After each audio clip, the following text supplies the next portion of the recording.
Sip itu baru. Nah, sudah Pak ini.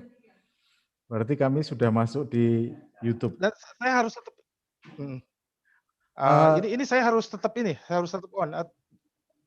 hostnya dilempar ke saya saja. Terus Oh, jenengan ya, ya. misalnya Bapak mau di situ nggak apa-apa, tapi di off-kan semuanya, terus ditinggal bekerja juga tidak apa-apa Pak. Di Gitu ya. Zambia. Tapi Bapak masih di sini gitu loh. Oh iya, iya. Iya, iya. Oke. Ya. Terima kasih Pak. Kami cek dulu. YouTube gimana? Saya Pak bagus, Ya, YouTube bagus. jalan-jalan. Ya. Ah. Ya. Oke. Oh, hostnya ada balik lagi ke saya ya ini ya sebentar. Iya, kembalikan, berikan. Ya. Ke Lia, apa namanya? STB STB Alia Alia ya Pak ya? Yogyakarta 2. Ya. Ya. Iya. Terima kasih Pak.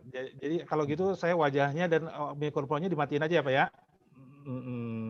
Iya Pak. Iya. Oke, silakan Pak lanjut ya.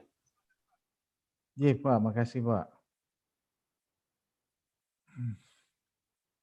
Kok tidak bisa screen sharing?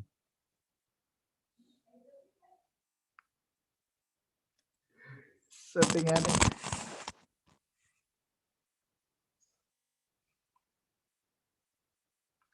Mohon maaf, Pak Suyono masih di tempat?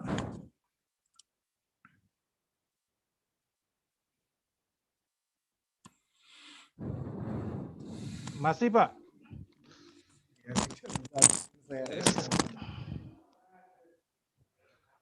Itu kalau ya Pak. Masih Pak. Masih. Halo. Pak, ini tidak bisa screen share ya Pak ya? Share screen untuk yang Bisa peserta. Pak, bisa. Selain host maksud saya. Oh, itu di setting di itunya Pak bisa tuh Pak. Bapak yang bisa itu. Ya advance itu. Iya, saya tidak bisa Pak. Oh gitu ya. Iya, harus yang punya account Pak. Oh, jadi Iya, seperti yang tadi. Sebentar saya rubah settingnya kalau gitu ya. Iya. Coba diubah settingnya tanpa menutup. Kalau bisa ya. Enggak itu nggak usah ditutup itu sih. Tapi oke. Bapak boleh dikembalikan dulu hostnya ke saya Pak. Oh iya, maaf. Sebentar. Nah, tapi saya perlu jadi host dulu sebentar, kembali lagi. Udah ya Pak? Bentar Pak, ini kok agak susah ngeklik.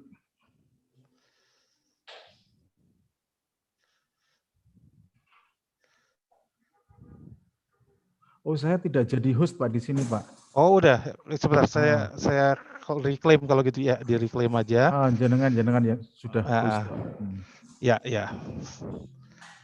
Boleh dicoba lagi Pak itunya, open sharingnya siapa aja silahkan coba share screen. Oh sudah bisa Pak, sudah. Sudah bisa ya Pak ya? Iya, nggih. Makasih Pak. Oke, saya kembalikan hostnya ya Pak ya. Iya Pak, terima kasih Pak. Coba teman-teman yang lain, Pak UC coba share screen, bisa Iya, nggak? saya tunggu dulu deh. Iya, nggih Pak.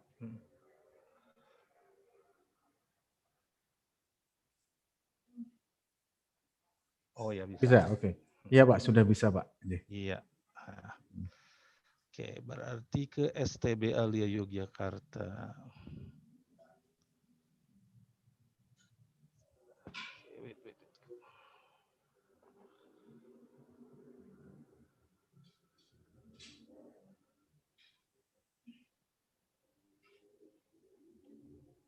Hostnya udah Bapak lagi ya? Iya. Ada dua ya, Pak. ya Terima sebenarnya kasih Pak. Jogja itu, dua-duanya aja. Satu lagi dijadikan itu kali ya? Hostnya itu hanya satu Pak, yang lain hanya bisa jadi co-host. Dijadikan saya jadikan co-host saja. Jadi udah ya Pak ya? Berarti Iya saya Pak. sudah bisa. Ya. Terima kasih Pak.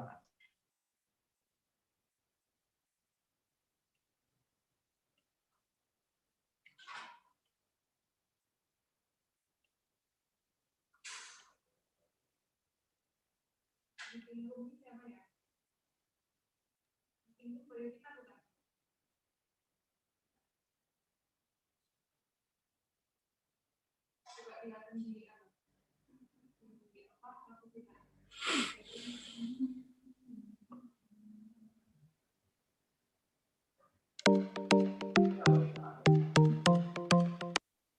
sound.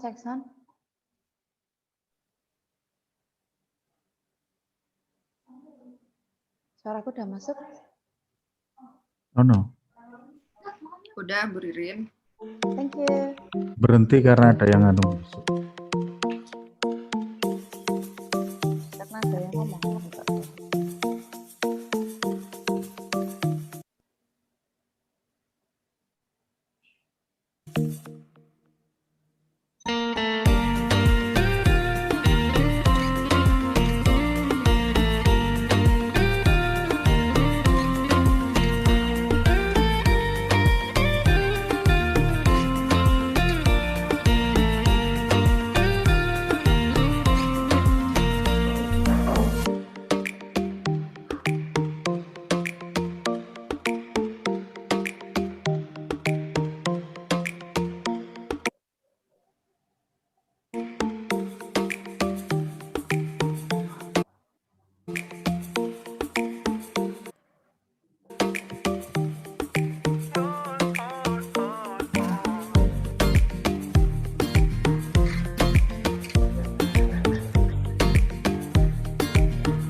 Hmm? Foto aja lah.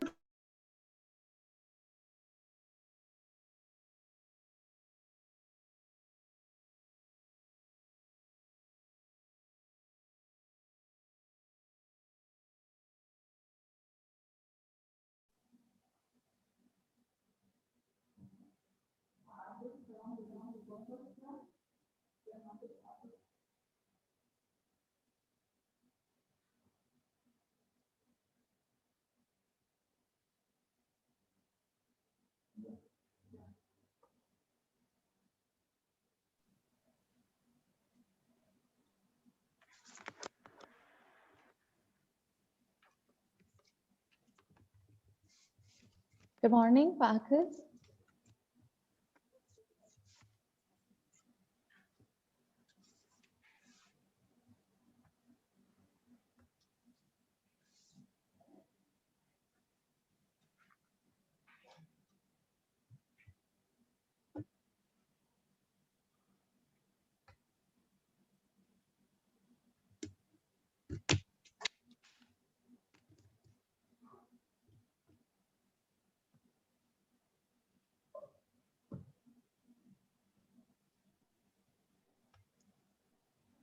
Videonya Raisa ya?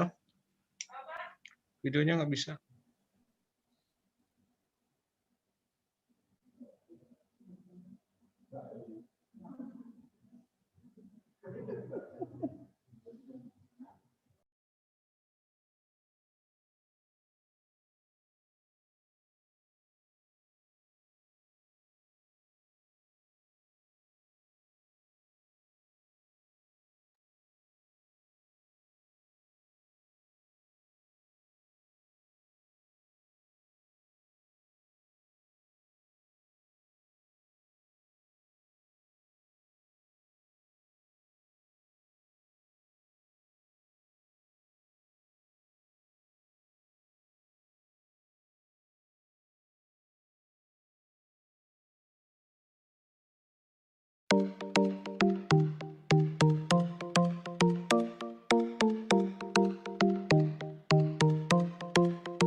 Do I look fine?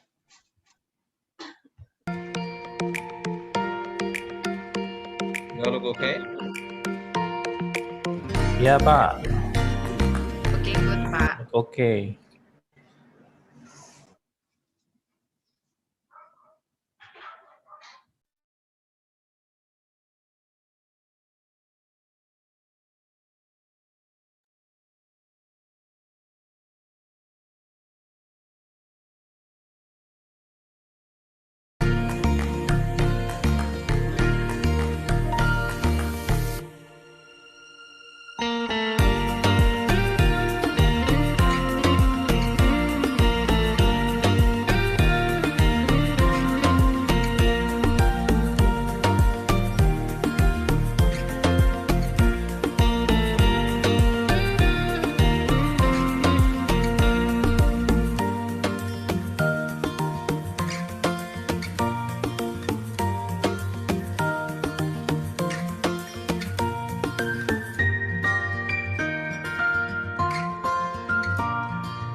The YouTube account is finally using LPPP, yeah? LB Lia Jakarta, right?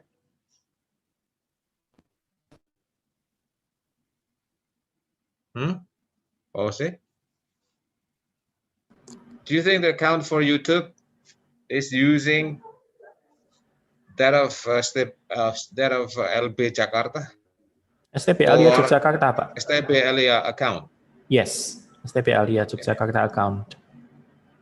So it means it's possible for different, what is it? Gmails to operate. Oh, okay. One is for the Zoom, one is for the YouTube YouTube. channel. Is that Okay. so? Yes. Let me copy this to remain.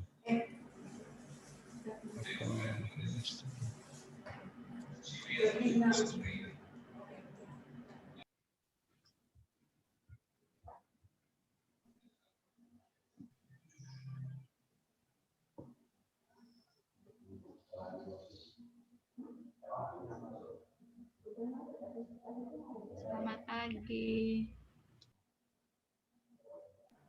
Selamat pagi, Bu. Selamat pagi, Bu. Halo Ibu Sandra, selamat pagi. Ibu Sandra kami jadikan co-host ya, sehingga nanti bisa sharing.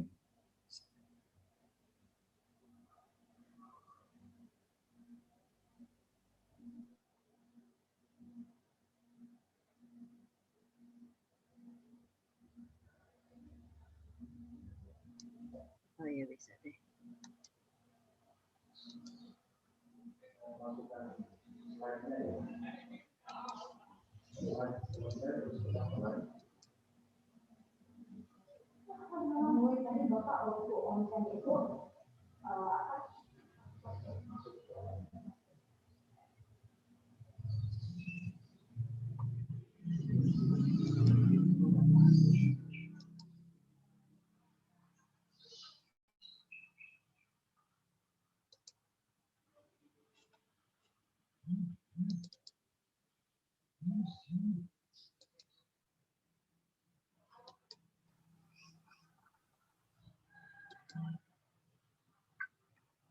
Oke, sebentar ya.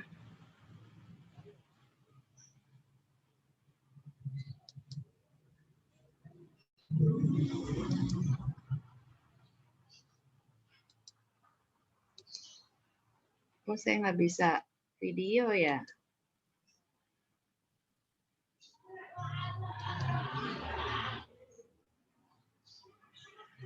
Gimana Bu Sandra? Sebentar nih. Nggak bisa, saya bisa kelihatan nggak video saya? Belum kelihatan Bu. Itu dia tuh, saya gimana caranya nih kok tiba-tiba menghilang nih. Ibu pakai laptop atau pakai HP? Pakai laptop. Pakai laptop. Di bawah itu ada yang videonya itu. Saya klik tapi it doesn't work. Let me just leave and then there it is. Ya, it works. Oke. Sudah nampak, Bu. Mas Andra, Hey. bonjour. Apa kabar? Baik, baik. Sehat Gimana? semua? Sehat toh? Sehat lah, puji Tuhan, sehat. Cuman lagi work from home ini. Oh, iya. Di Kita sini lagi- ngikutin yang itu 75-25% itu. Jadi kebetulan hari ini kami di kantor semua. Yang menyelenggarakan ini ada 6 orang. Soalnya kita nggak mau buka sekolah, nggak boleh sama pemerintah Tangerang. Oh, iya. Jadi ya sudahlah, kita di rumah saja dulu. Karena ke Tangerang katanya masih red zone. Same thing actually Jogja is red zone juga. Ya, maybe red approaching like Dark red. dark red. Iya. Ini siapa saja pesertanya? Coba Pak Nuk coba di-upgrade. Di-update. Pesertanya banyak sekali. Jadi peserta yang terdaftar itu 222. Oh, 235. Hanya nanti tidak semuanya lewat Zoom. Ada yang lewat YouTube. Ada yang lewat YouTube ya, Pak? Iya, Bu.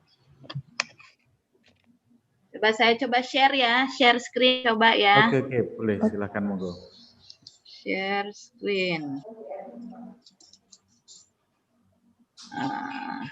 Where is my screen? My screen. There.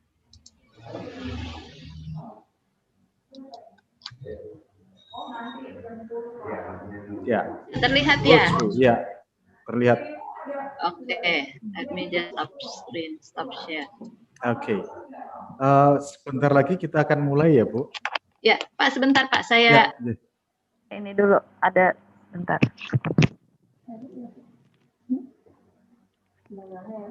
Saya mau pengumuman, nanti begitu pengumuman selesai akan langsung dilanjutkan oleh MC. Jadi nanti kita akan langsung mulai. Tetapi pengumumannya ada kemungkinan sekitar 3 menit. Oh, Pak Nuk, sebentar. Tadi saya ingin bertanya ke Ibu Sandra untuk cara mengucapkan last name-nya Ibu Sandra.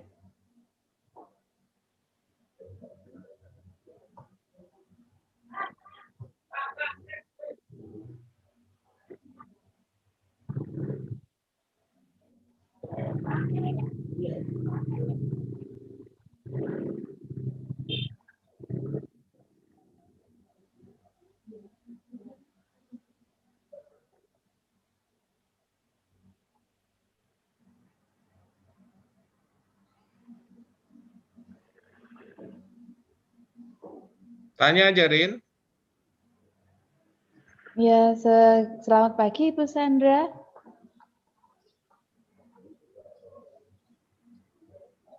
Oh, itu ada Cuy itu. Ya, Oh, already I here. miss you, Wi. I miss you badly. Oh, I miss you too, Bapak. I miss you 3. Saja nggak kalah. I miss her 4. See? So how is everything there in New Zealand? Oh, it's pretty good.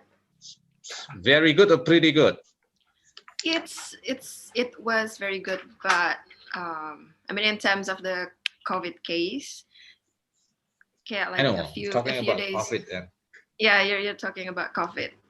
We were fine until I guess 2 days ago, because there was a woman who finished the whole quarantine isolation and then she tested positive after she got out of the managed isolation facility, and then she visited like 30 places on the on the north shore, north part of the North Island.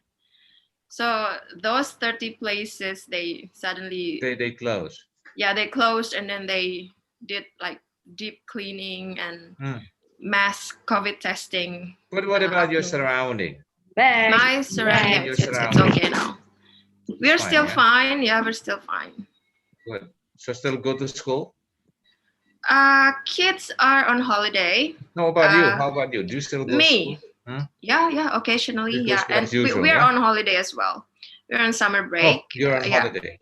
Yeah, we're on summer break. Okay. Good to see your smile. Oh, thanks. Can't see your smile. You have your mask on. I'll cover my mouth so that you can't see my smile at all. All right. Thank you for being here. Yeah, you're very welcome. Okay, hi Junita Dwi. Ibu Sandra, I would like to ask you how to correctly pronounce your last name. Thank you. Sambal. Sambal. Yeah. Thank you, Ibu.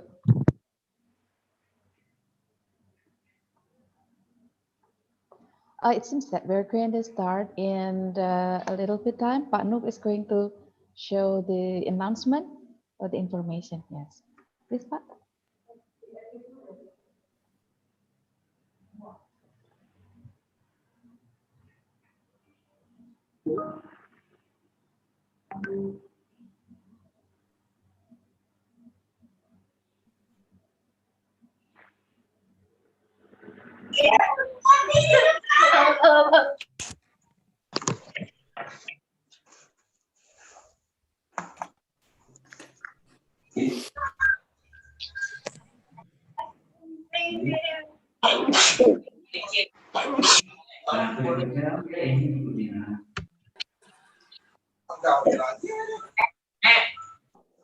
Japi boleh mandi hujan? Gak boleh.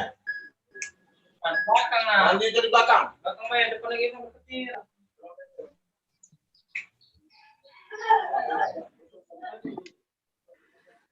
Mana ada mandi?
Good morning, ladies and gentlemen, honorable speakers and respected participants.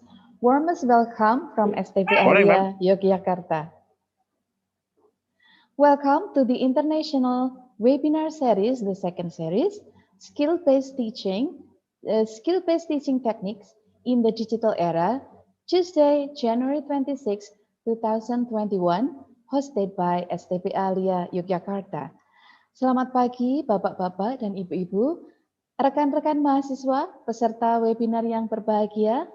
We would like to greet our honorable speakers, Ibu J. Sandra Sambal from Pelita Harapan University, Jakarta, Indonesia, Ibu Junita Dwi Purwandari from the University of Auckland, New Zealand. I would also greet Bapak Dr. Agus Darwanto, MA, the Director of STP Alia Yogyakarta. Good morning, Bapak-Bapak and Ibu-Ibu. Good morning. Welcome and thank you all participants from Indonesia and also from Poland. In today's international webinar, more than 235 participants are registered, most of whom are students of English departments, teachers, lecturers, and other professions who are interested in teaching technique in the digital era. The international webinar today is the second series proudly presented by STP Alia Yogyakarta. And today, I have a tandem with my beautiful partner, Ika Wilawati. Ladies and gentlemen, I'd like to share the rundown of today's international webinar. The first is opening, and the second is speech from Bapak Dr. Agus Darwanto, MA. Third is presentation from the two speakers, then continued by question and answer session. And then the fourth will be announcement, photo session, and the closing. Ladies and gentlemen, I would like to welcome Bapak Dr. Agus Darwanto, MA, the Director of STPA LIA Yogyakarta, to present the speech. Bapak Agus Darwanto, time is yours. All right, thank you, Mbak Ridin. Assalamualaikum warahmatullahi wabarakatuh. Waalaikumsalam. Peace be with all of us. La paix soit avec vous. And thank you for all of you who have been registered with this international webinar series. Thank you also to Ibu Sandra Sambel and also my daughter, my lovely daughter, Junita, who is now in New Zealand. She just reported that she is well and she's healthy and sound. And I'm glad to hear that. And I also thank you for all the participants who have already been waiting for this series to run again. And this very morning, actually, I read an article by David Simmons talking about how people now learn. There are two points that I learned. I'm very much interested in. The first is that he said that we actually surrogate our knowledge in others. That is the first thing. We surrogate our knowledge in others. Second thing is that he said that right, since we cannot experience all, we leave our experience in other people. For that reason, this varies. The series of international seminar is meant for all of us to share opinions, to learn from others, and also to get knowledge, new knowledge from the speakers for sure. So in the interest of time, I think it'll be wiser for me to just start, to officially start our international webinar. So one more time, I thank you very much for all the esteemed speakers, for the participants, and happy webinar. Thank you very much. And Assalamualaikum warahmatullahi wabarakatuh. Waalaikumsalam warahmatullahi wabarakatuh. Thank you very much, Bapak Agus Darwanto, for the speech and also for opening the webinar today. Well, ladies and gentlemen, for our main agenda today, Bapak Yusri Anugraha, SPD MHUM, will be our moderator. To Bapak Yusri Anugraha, SPD MHUM, time is yours. Yes, thank you very much, Bu Ridin Sotia. And I would like to greet all of you here. So good morning, everyone, and good morning, especially to the honorable speakers. We have Ibu Sandra and Ibu Dwi. Okay, so the rundown for this presentation, there will be two presenters that will present their material. And after that, that will be followed by question and answer session. So for the first speaker, I would like to greet Ibu Sandra.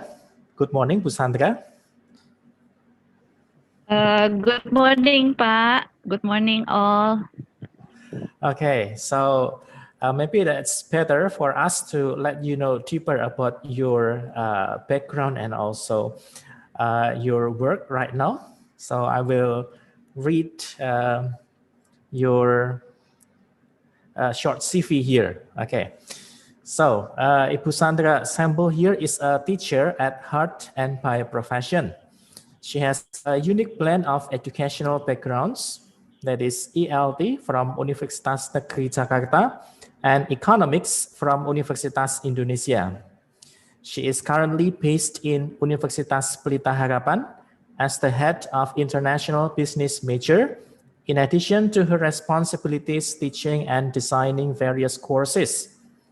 That is international business, consumer behavior, business English courses, delivered online, offline, and also blended.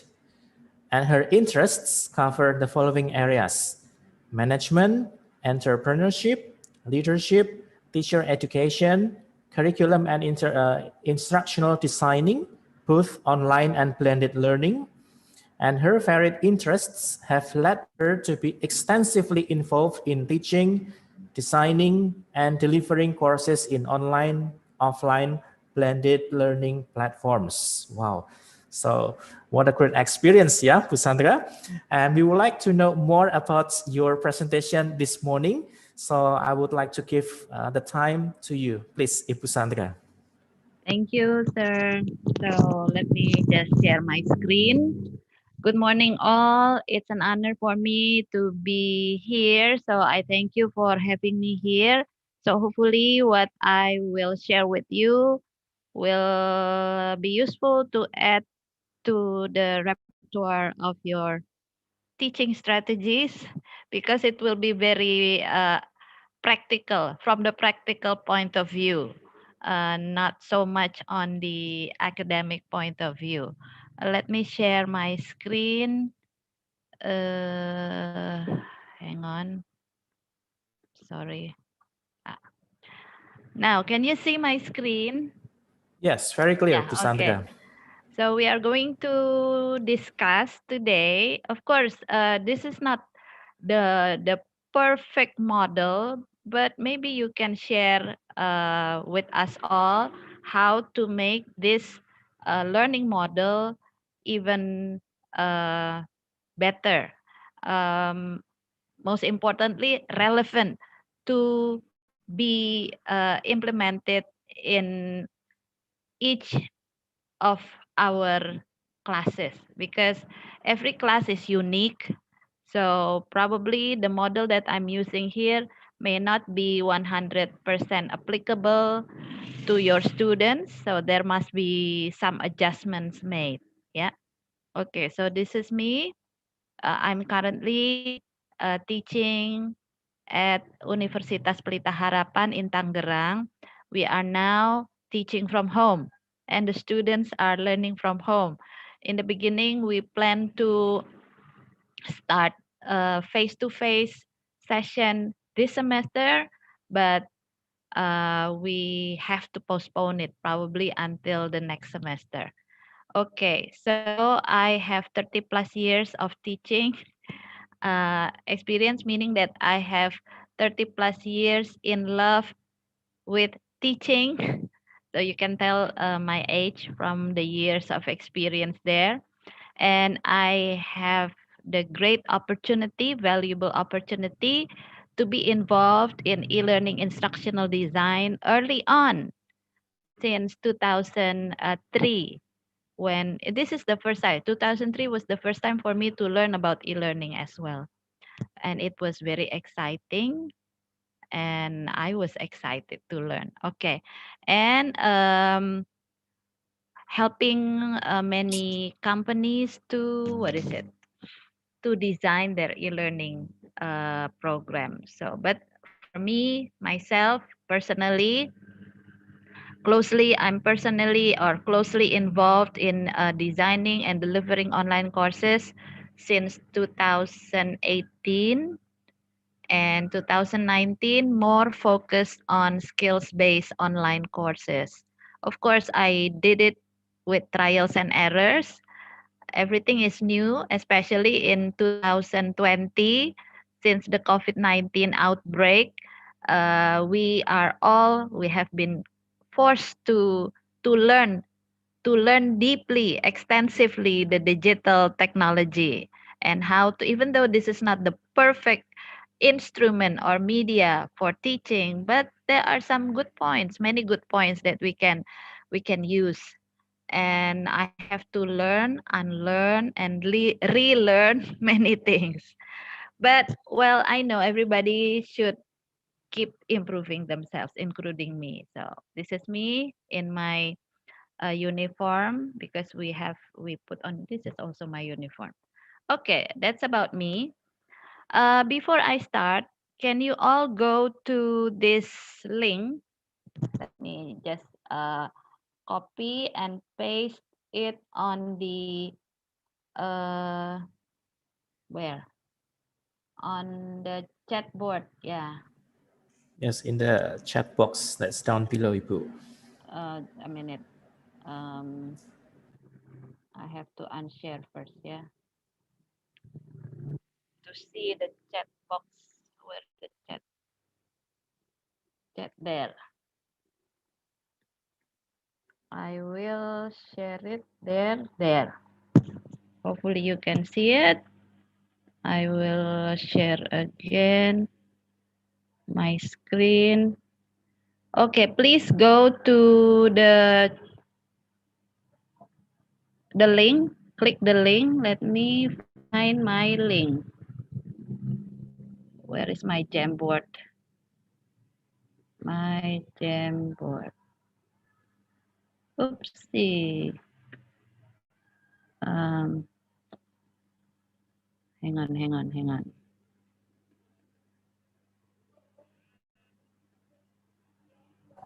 Yeah. So I will share my screen. Pardon me, Ibu. Maybe we need to have permission to your access first so that we can open it. Okay, just a minute. Let me find my Jamboard.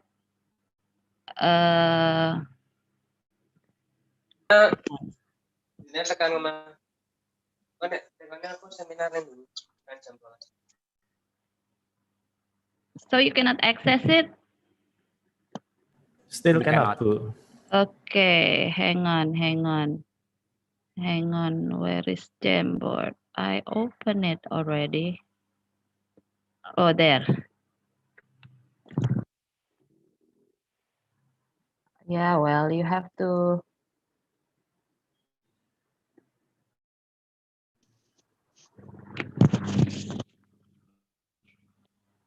I opened too many pages, so let me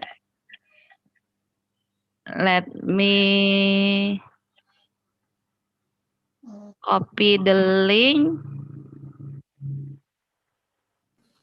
Or probably if you have the soft file, you can also send the soft file in the chat box, Bu. Yeah. A minute, yeah. Anyone with this link? Done. Okay.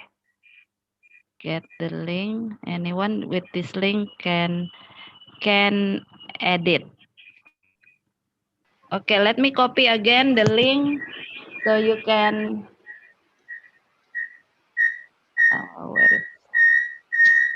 Oh, what happened?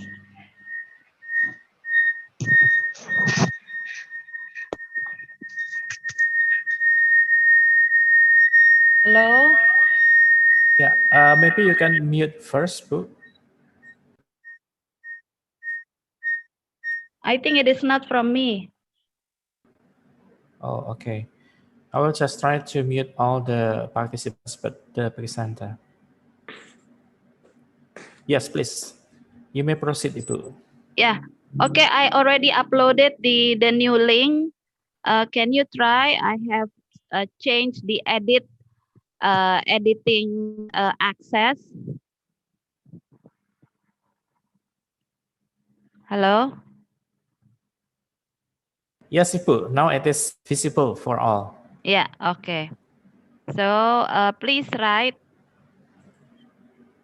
You can use you can use the sticky notes, or you can use the pen to write below the picture. Yeah, I can see some people writing.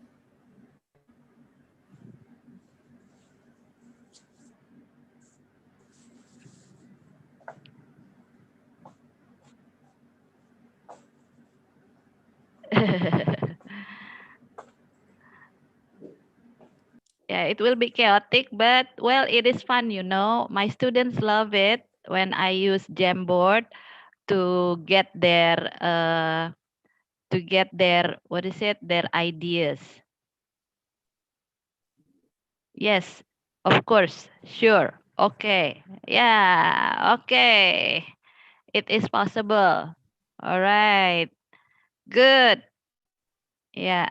So sometimes I just ask them to draw some symbols to express their idea. Yeah, this is usually good for uh, setting up the, what is it? Uh, to be excited to start the lesson.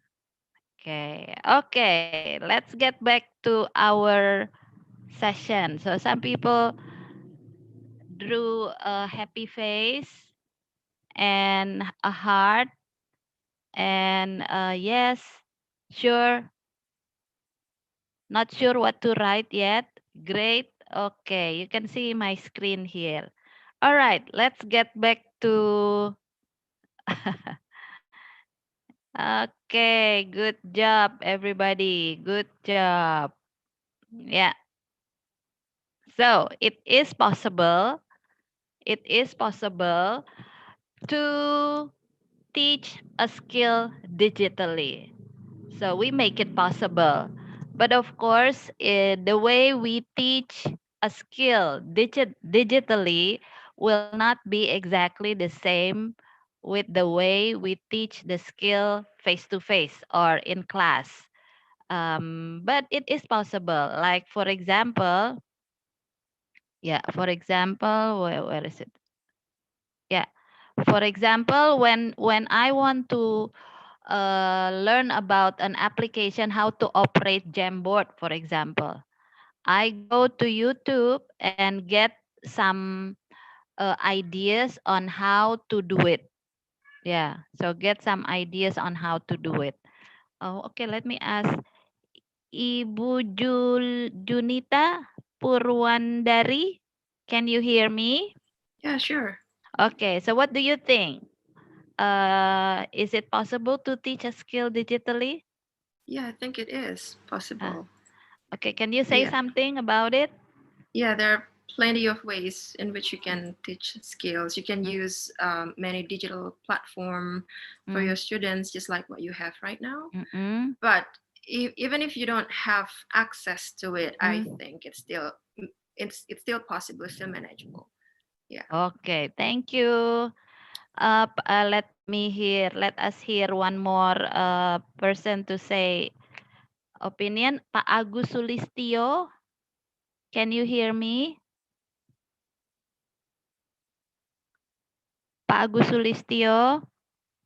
Yes, I see. Yeah, okay. So what do you think, Pak? Is it possible to teach skill digitally? Yeah, I think it's good for us to teach it digitally for students. Then it will make our students get it easier to learn English, to improve English. That's good. Yeah, okay. So it is possible. Now the next question. Thank you, Pak Agus. The next question is how. I'm going to share my part of the story. Maybe you can add on.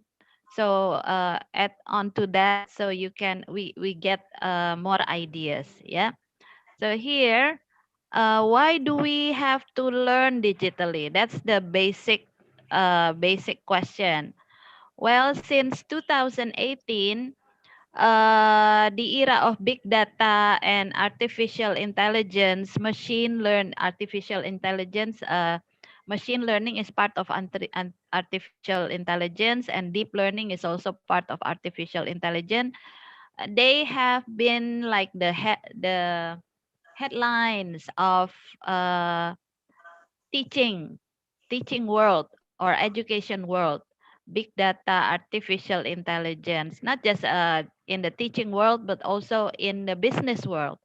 So in all aspects of our lives, big data and artificial intelligence, and also Internet of Things. But since 2020, since the outbreak of COVID-19, we are forced, whether we like it or not, to go digital, to go online due to the requirement for social distancing. So new ideas of distance learning mushrooming all over the world, because we have to learn from home, we have to continue learning. That's why distance learning is part of life. The challenge is how to deliver skills-based learning in the digital platform, because we are so used to teaching skills face to face in the classroom. Now we have to find ideas on how to teach skills-based learning using digital platform. Okay, so here we have to know first what is a skill. From all the definitions of skill that I got from my references, I can summarize that a skill is a knowledge put into practice. Yeah. Examples, we have hard skills, soft skills. Hard skills like the technical skills, and soft skills, the people skills. Yeah. I'm sure you know about hard skills and soft skills. So hard skills like dancing, singing, cooking, and soft skills, communication, leadership. Those are soft skills. Those that are very much related to language teaching is, of course, the communication skills. And how do we teach a skill? Yeah. How do we teach soft skills as well as hard skills? So cooking and speaking and photography, they are hard skills, and speaking is a soft skill. Okay, some theoretical background. So I'm going to share with you some theoretical background related to this. The first one is, of course, student-centered learning. When you go digital, whether you like it or not, you need to give responsibility for students to take control, not just you, not just the teacher taking all the control, but we need to shift to student-centered learning. So Baxter and Gray 2001 said that for effective learning to happen, it is important to engage students actively in the learning process. So students' engagement is very important in effective learning, especially in student-centered learning. And Weimar 2002 points out that responsibility is shifted to the students in a learner-centered setting, not just the teacher takes full responsibility. So for effective learning to take place, active engagement is needed, and learning responsibility should be shared with the students, not just the teacher. Yeah. Okay. And then student centered learning in learning a skill. According to Brown in Wright 2011, there are two types of student-centered learning models, especially in learning a skill. In music, like this is in music, comprehensive musicianship through performance. So performing, but before students are able to perform, they need to investigate everything there is to know. So we need to give them the background knowledge before we teach them a certain skill. And students should be guided step by step towards a higher level learning. So we need to get the students ready to learn by supplying them with the motivation, with the knowledge, the background knowledge needed before they launch their learning journey of a skill. And we need to set like the map, a roadmap for them to learn the skill. But they need to take the journey, but we just show them the map, and there should be like a step by step guidance. Okay. And this is not from teaching side, but this is from like psychology, theory of planned behavior. for a certain behavior to take place, like a skill is like a kind of a behavior. Behavior is preceded by intention to do the behavior. So this intention, it is influenced by attitude toward the behavior, subjective norm. This is like the social norm of the people around them, and then perceived behavioral control. So there is like a certain guidance for them to to to trigger intention to do something. And this is from Agen 1991. So attitude, subjective norms, and perceived behavioral control are the important variables that can generate intention to do a certain skill or behavior. And this is another one about using technology, because we are teaching the skill in technology context or digital context. So we have to make sure that there is ease of use and perceived usefulness, that they know what is the usefulness of doing it, and they have to have positive attitude, because technology can sometimes be very scary. Yeah, so we can generate the behavioral intention to use the technology. This is actually originally from Davis, but modified by Masrom 2007. Okay, now the theory application. Concerning all the theories, taking into consideration all the theories that have been mentioned before, and based on my experience also, I summarize my lesson of teaching a skill into a SMART model. What is a SMART model? This is just to make it easy for you to remember. So S, we need to set the heart and the mind of the students to be ready to learn, because according to one of the theories, they need to be ready to learn before they can learn something. Not just learning a skill, but learn anything, but especially learning a skill. And then, because it is learning a skill, we need to show a model how to do it. There should be a model for them. So modeling is very important. So setting the condition for learning. M is modeling the skill, the application of the skill. And then after they see the model, they observe the model, then they can be assisted to try it out. So A is assisted practice, and one time practice is not enough. So you need to encourage them to do it several times. So to try several times, repeat practice.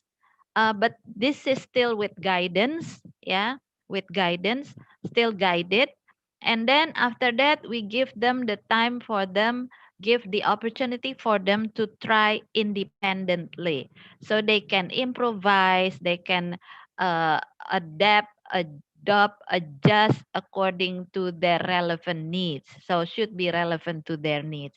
So SMART, again, setting the condition for learning, the heart and the mind, of course, modeling the skill on how to do it, to implement it.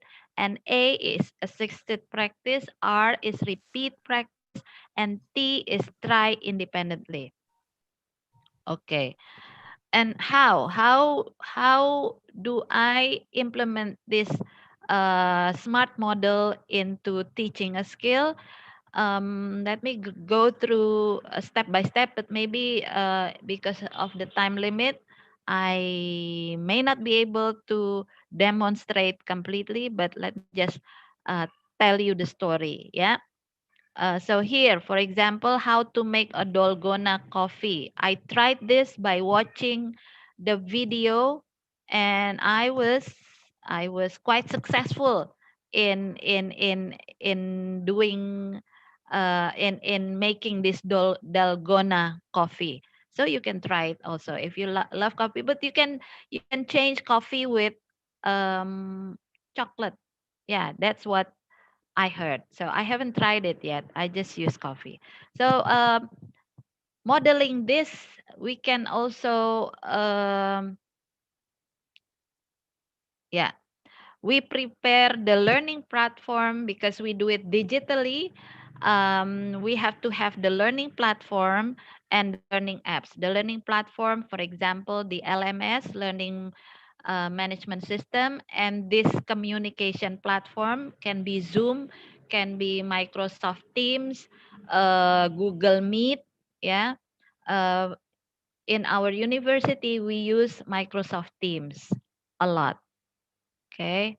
And then here I have a list, learning management system. You can use Google Classroom, Schoology, Canvas, and Moodle. Google Classroom, Schoology, and Canvas, they are free. So you can put your lessons there. You can create assessment also there. And I use Moodle a lot. Yeah, Moodle, I don't know if there is a free version or not, but because our school uh, uses Moodle, so everybody uses Moodle, so we use Moodle. And online quizzes, we can use Moodle for online quizzes, but if you don't have Moodle, that's okay too. There are a lot of applications out there free that you can create your online quiz. I'm sure you are familiar with Kahoot, Quizzes, and Mentimeter. They are fun to use, yeah. And you can use polling, pollmaker.com, polleverywhere.com. This is, I use this either in the beginning of the class or at the end, yeah, for reflective session. For listening, you can go to Hello for a repertoire of listening files, and it is free. Or of course, you can go to YouTube for free listening files. And speaking, I use a lot of Flipgrid, and this is free also. Flipgrid, I ask my students to record their dialogue and upload it onto Flipgrid, so everybody can watch also their performance, not just the teacher, but also their fellow students, and they can give comments on Flipgrid. And for reading, you can go to readlang.com, English for Indonesia by British Council, and they are free. You can get a lot of materials there. And for writing, of course, you can use the LMS, Jamboard, Wakelet, yeah, a lot of application. And for classroom management, I use a lot of online stopwatch to time the students, 10 minutes, 5 minutes, 15 minutes. You can, to call out names, you can use wheel of names. So sometimes to make sure that I give equal opportunity for students, I use wheel of names. And for class interaction, you can use Zoom, Microsoft Teams, and Canvas, and many other applications. So application may change, but probably the principles should remain constant. Yeah. Okay, this is the online platform, the LMS, and this is for Flipgrid. Yeah, for speaking. Later on, probably we can use this Flipgrid. And this is the learning application, YouTube. Yeah, I use a lot of materials from YouTube. For example, in my business English class, in negotiating negotiation skills, I show them the model from YouTube. So you can click this.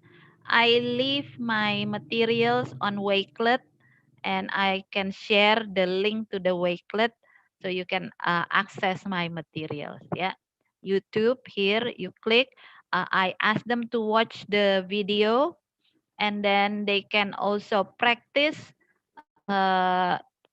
individually the sentences and the pronunciation before I ask them to perform in pairs. Yeah, so here Elo and Kahoot quizzes, free polling. This is wheel of names. You can click there also. You can insert your students' names here.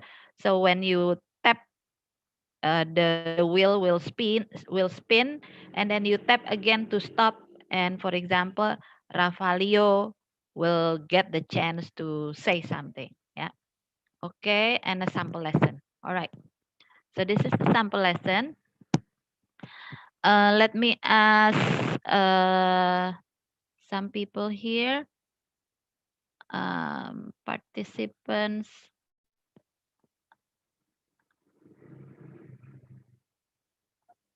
Oh, there are so many Agus here. Alnanda, is Bapak or Ibu Alnanda here? Can I hear your voice? Hello? Alnanda Kesa Maulana, please. Yeah, Alnanda Gesha Maulana. Are you here? Are you listening? Oh, okay, maybe not. Okay, who else? Andrea. Is Andrea here? Can I hear your voice? Andrea Har. Andrea Hariawan, Yeah, are you please. here? Hello. Okay. Andrea, Yeah. can you read what is on the screen? Can you read what is on the screen? Yang course title. Yeah, everything on the screen.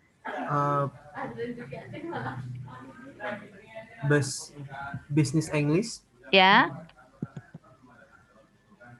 The course goal? Equip student with speaking skill need to functionally operate in business context. Yeah. Some of the topics, can you mention some of the topics?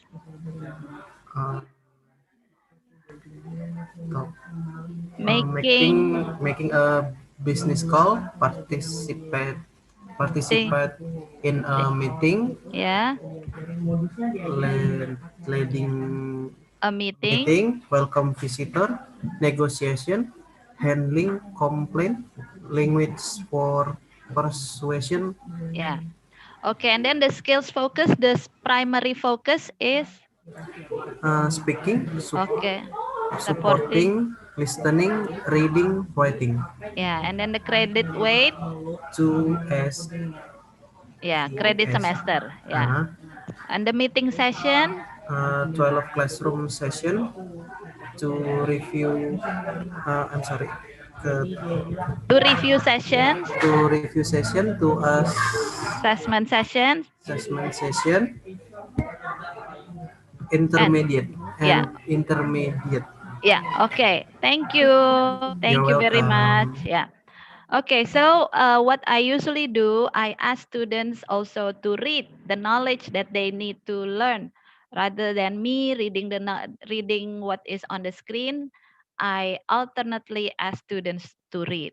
So maybe that's just an example. So here is the activity. For example, it's about making a business call.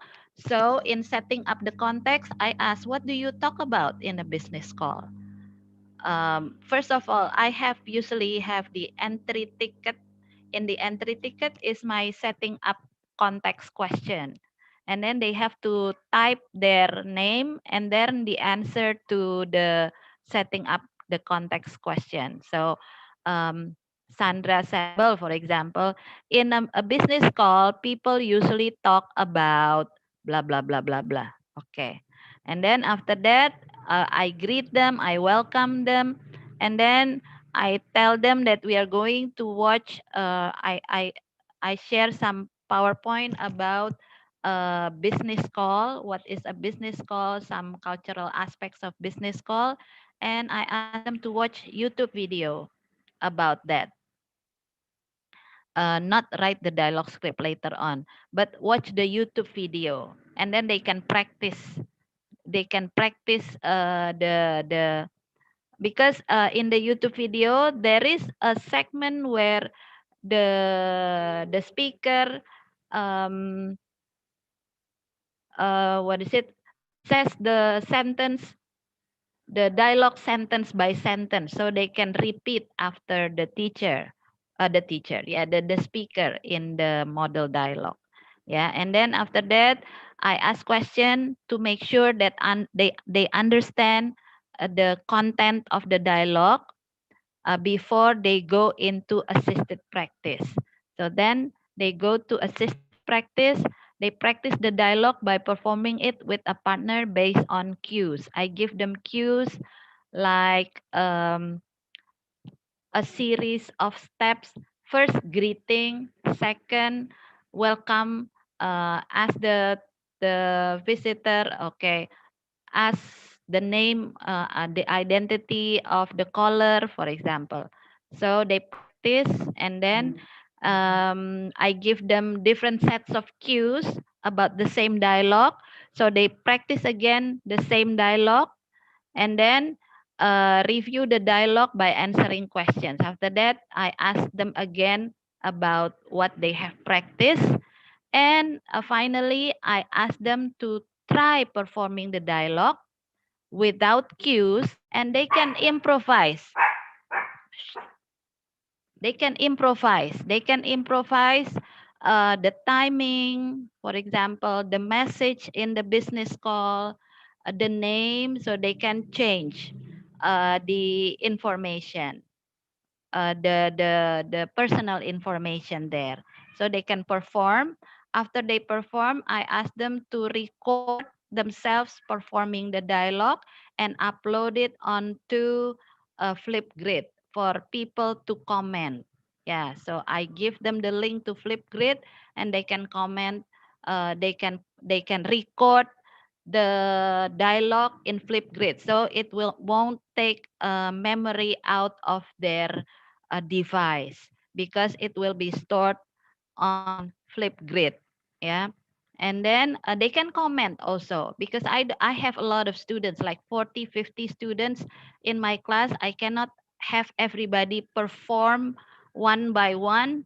So I just ask them to perform on Flipgrid, and they can record there, and they can watch their friends' performances as well, which is good. Not just me watching, not just a few people watching, but everybody in the class can watch their performance. So it's fun for them. Okay, so that's the steps, and actually this is one by one, but maybe we don't have the time to do it one by one.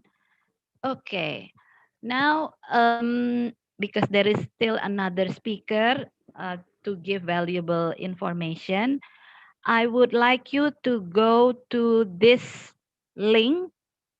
Yeah, I would like you to go to this link and give me your opinion about it. Yeah, a minute. Oopsie, let me unshare. Uh,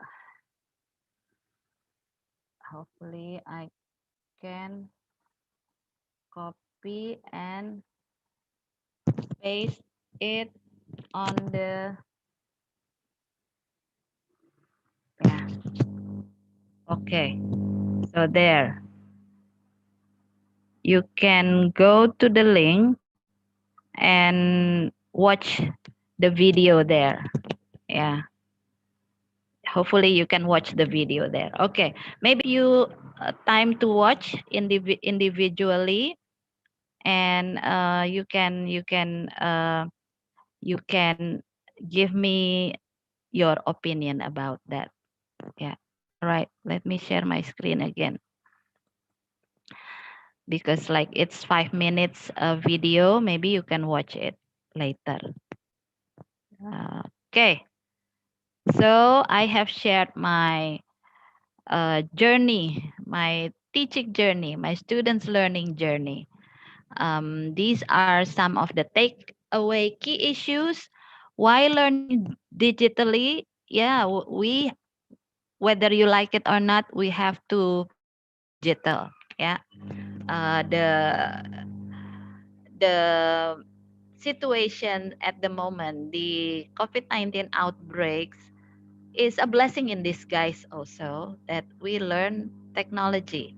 We advance our knowledge about digital technology. And what is a skill? A skill is the application of knowledge. So I'm sure every subject has to have skill component there. Otherwise, it will remain a knowledge. A knowledge will become valuable if you can apply it. You have to have a skill to apply it. So always include the element of skill in whatever that you teach. Yeah. And digital technology, there are a host of digital technology applications out there free for you to use. Just have the courage, the courage to try out the application first before you try it in class. And of course, theoretical background is important, so you know what you are doing is right. And how to teach a skill, I use SMART model for me to remember the step. Setting the condition for learning, because attitude is important. Based on theory, attitude is important to trigger intention to try something. So you have to set the heart and the mind of the students. You can use picture, you can use video, you can use Jamboard, like Blackboard or online board, uh, to collect ideas for brainstorming. And modeling the skill is very important. Modeling the skill. So you can have them observe how the skill is implemented, and after that, you help them to practice the skill with some guidance. So assisted practice is important, and not just one time, but you have to also give opportunity for repeat practice before you give the students opportunity for independent practice, so they can try, they can improvise, they can adjust to their relevant needs. Yeah, so adjust it to their needs. Yeah, you can ask them to change the information, the key information, the personal information that should be relevant, of course, to their needs. Try. And then testing, yeah, well, you can have the fellow students to give the feedback and assessment, not just you. So but the feedback is for the purpose of improvement, not just finding faults, but purpose for the improvement. There should be suggestion for improvement. So it is fun, but they can learn from one another. Okay, so remember, again, learning should be the focus. Technology should be the sidelines, only to facilitate learning. And learner should be the main actor. The teacher is just what? The facilitator. Yeah, so teacher can give support, but the actor, the main actor should be the learner. So the highlight should be on the learner. And knowledge should knowledge should take place before skills practice. Yeah, knowledge should take place before skills practice to make learning meaningful.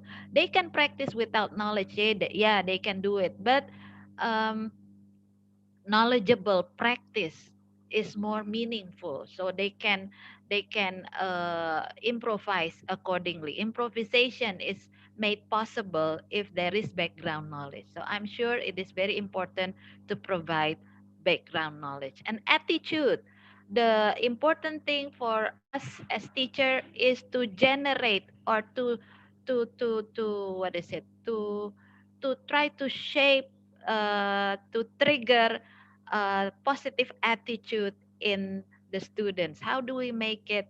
How do we do that? How do we do this? You can make learning easy, make the technology easy. So ease of use, and you can show the usefulness of the skill, so they can have a positive perceived usefulness. All this will drive students to have the intention to continue learning or to try something, to try the skill. Yeah. Okay, so let's stay in touch. If you still have anything to ask, just contact me. I have several social media platforms and email, Facebook, IG, LinkedIn. Even though we are apart, but we can still learn together.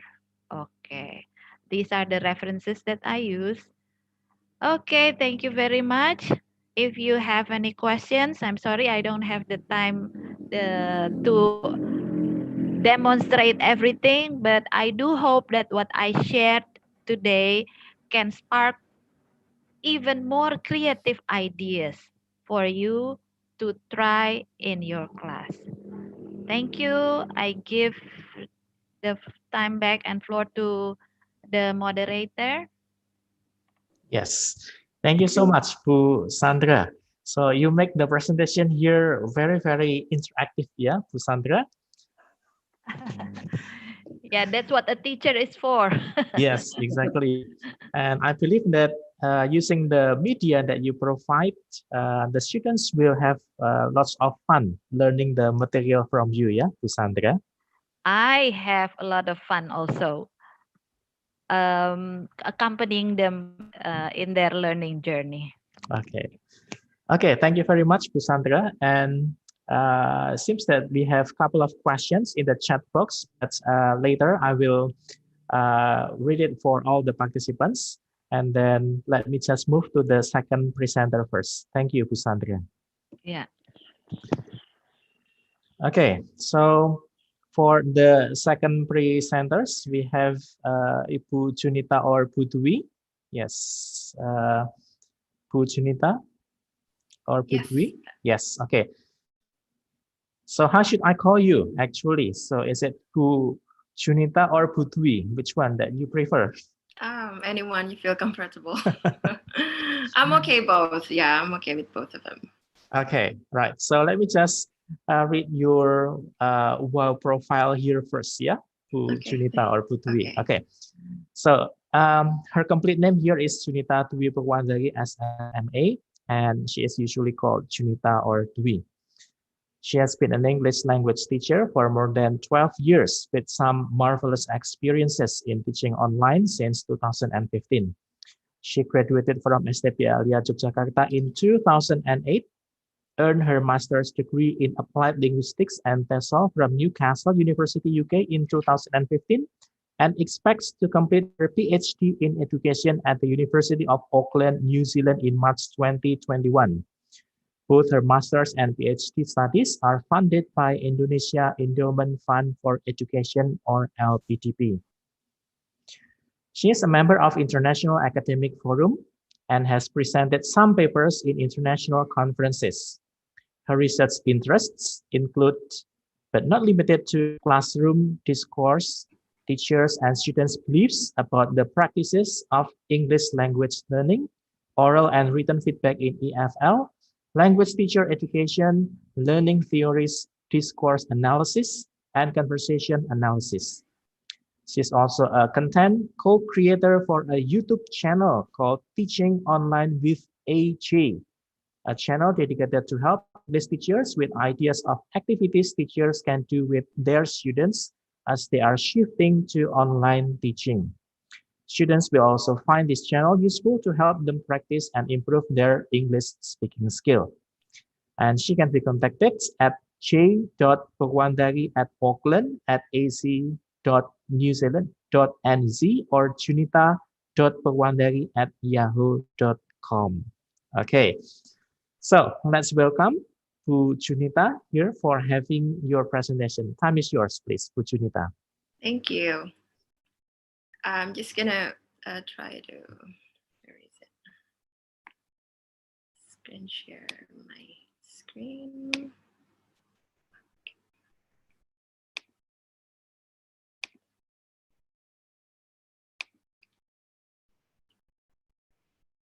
Yeah, can you see my screen, Pak Jose? Yes, very clear, Bu. Okay.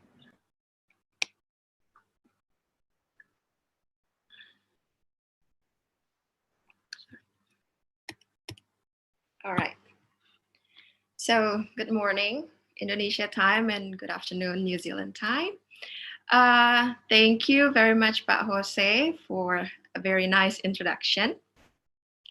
And it was my pleasure to also listening to Bu Sandra presentation just now. And I'm just glad that some part of the presentation of hers and mine is somehow related. So we're gonna go on to that later. So my today's presentation is about supporting student autonomy in EFL writing. Why writing? Have you ever heard EFL students complain about how hard or how challenging writing in English is? Or probably some of you now are students. Do you find it actually hard? Writing is hard? Yeah, it's probably. And it actually depends on the types of writing that you're doing, really. But funny thing is, while I was making slides for this presentation, I came across a study where the students said that, and I quote, writing was easy in terms of the fact that teachers sort of fed you what you wanted, how they wanted you to structure it, and how you'd get the best out of the marks if you actually follow what they say. And I think somehow you and I can relate to this, right? I still remember a few years back when I was still a student. Well, not that I'm not a student right now. I am still a student, but it's just in a different context. But a few years back, I used to focus on getting good scores, in any subject. And the way in which I can reach my goal, which is the good score, is by actually following what my teachers asked me to do. My teacher asked me to do A. In order for me to improve, then I did A. And yeah, long story short, I did that. And I got what I deserve. I got good marks. But at glance, it might look like I had improved in my learning. But this cycle kept repeating and repeating and repeating. And I think it's really dangerous. Do you know why? Because I feel like I did not have a sense of ownership of my learning. Meanwhile, if we want to improve our learning and really improve in our learning, we need to be autonomous. We need to be able to be independent in our learning.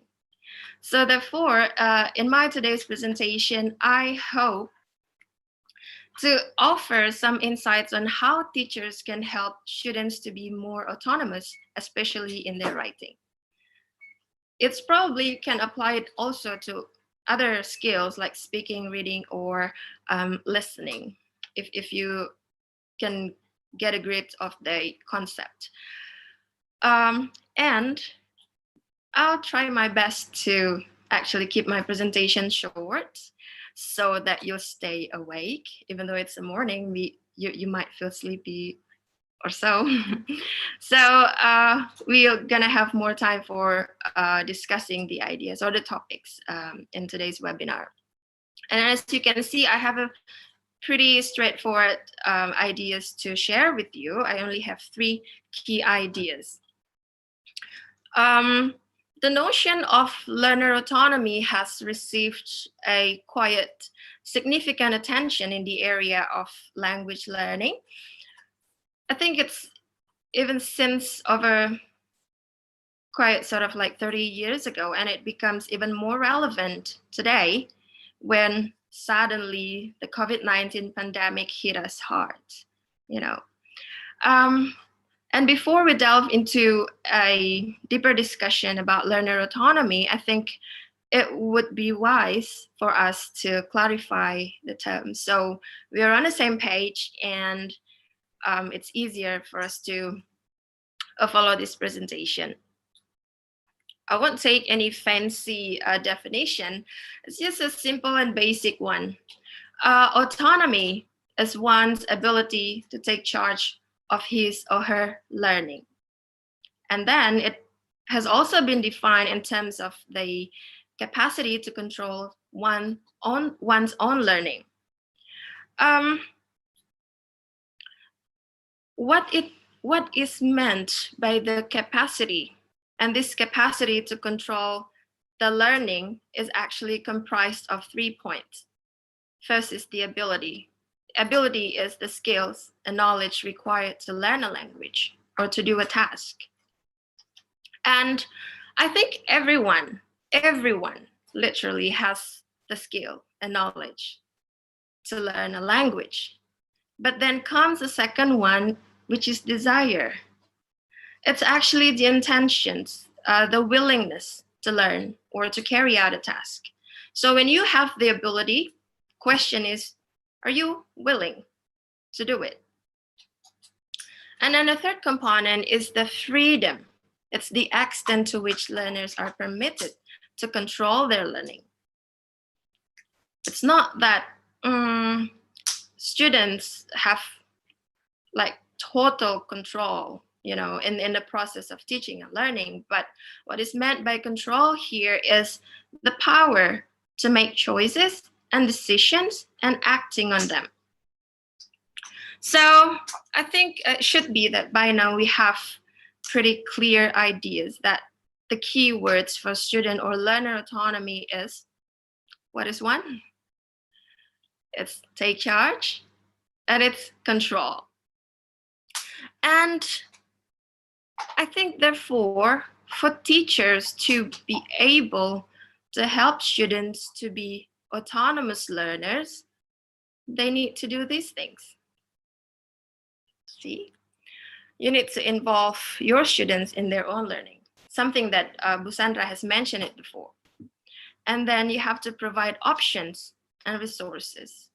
So there is no fixed theme or topics. There are always options for your students to learn, and they can access a variety of resources as well. And then teachers has to offer choices and decision-making opportunities. That's how you involve your students. So like, for example, let's say you're going to have a writing activity. So instead of just having one topic, you can provide, like 3, 4, 5 options and give them an opportunity to decide which one they would like to do. Because I believe that each person would have different preferences. And then as teachers, we also have to support our students, like keeping them motivated or communicate goals of learning. And then the last one is to encourage student reflection, which is really important.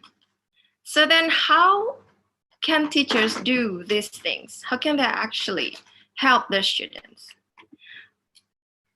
Bear with me, okay? I'll address it in a minute or two. So quite a significant amount of studies on learner autonomy has been conducted in the EFL settings. And some studies are actually quite similar in terms of their findings regarding the factors which affect student autonomy. My example here is a study by Ali Bakshi. I think his study is in an Iranian context, but of course, within the Indonesian context, there are also a bunch of studies addressing the factors which affect autonomy. But the point is, these studies have similarities in terms of their findings. The first factors that affect autonomy is the institution-related factor. The institution is seen as too authoritative. It ignores the role of learners in the curriculum, like completely ignore it. And then they have prescribed everything. They have prescribed materials, objectives, they have prescribed assessment system, to name a few. And then this institution does not allow much flexibility in the teaching and learning process. And then comes the second factor, which is the student, of course. It has been said that students lack of motivation, they have an overdependence towards the teacher, they have low proficiency, and then they too focus on the test results, etc. And then the third one is, of course, the teacher-related factor. Teachers' lack of resources, the lack of teacher autonomy, and their fear of losing authority, which is really interesting. And then a lack of experience in learner autonomy. I'm sure that teachers or even students, they know the concept of autonomy. They know what autonomy is. But knowing the concept is one thing, but implementing it is another thing. It's another challenge because it's not that easy to actually change your current practice, the things that you've been doing for so long, and then suddenly shift it to something which is completely new. So in this presentation, I would like to disregard the institution factor, not because it's not important, but I'd like to focus more on the student and teacher related factors because these two stakeholders work closely together in the classroom during the teaching and learning process. And I would argue that all of these factors actually stem from their beliefs. Beliefs are psychologically held understandings, premises, and prepositions about the world that are felt to be true. So each of us has beliefs about everything. And we felt that what we believe is true. What others believe don't matter for us, right? And then we know teacher and students also have beliefs. They have beliefs about many things, everything, including teaching and learning. So teachers' beliefs in particular influence a great deal of their practice, their view of their role in the classroom, their view of the students' role in the classroom. And for instance, there are teachers who believe that teaching is about transmitting information. It's about giving a model to the students. This is the best practice. You have to copy me, follow it. And when they believe in such a thing, I mean, they put a higher value of their role in the teaching and learning process. They regard themselves as the expert, you know, and then therefore the student's role is kind of undermined. Students are more likely a passive recipients of information. And students also believe that they hold the responsibility of the students' learning. And then there are also teachers, though, which view that they're not in the classroom to just merely transfer the knowledge to the students. They believe their role is as the facilitator who will work side by side with the students in order to help them to achieve their learning goals. So these kind of teachers, they're not viewing themselves as, you know, the experts in the classroom, because there are always things to learn. Even if we are teachers, we still have things to learn from our students. And so language learning especially is a social process, of course, right? And that is why some of these teachers believe that it is supposed to be a negotiation of meaning and co-construction of understanding between the teachers and students. And then, like teachers, we students also have beliefs about many things, you know, and then these beliefs turn out influence the choice of learning strategies, influence our motivation, a perception of ability, as well as how we view our role as a student and how we view our teacher's role in the teaching and learning process. Well, we know that students have a variety of ways to learn things.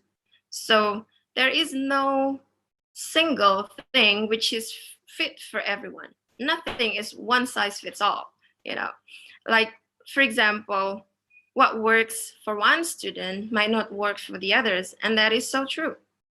That is why students need this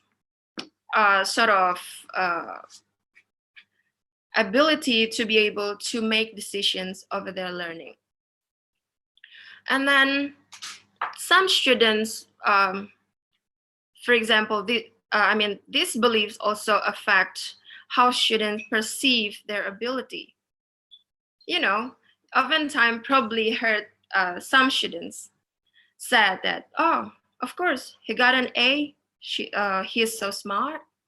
I wouldn't be able to get an A. I'm not that smart. Haven't heard that. Yeah, because some students actually see ability or intelligence as something which is fixed. You were born with the intelligence. You're born smart, okay? And then this actually results in their view of their roles and then the teacher's role in the learning process.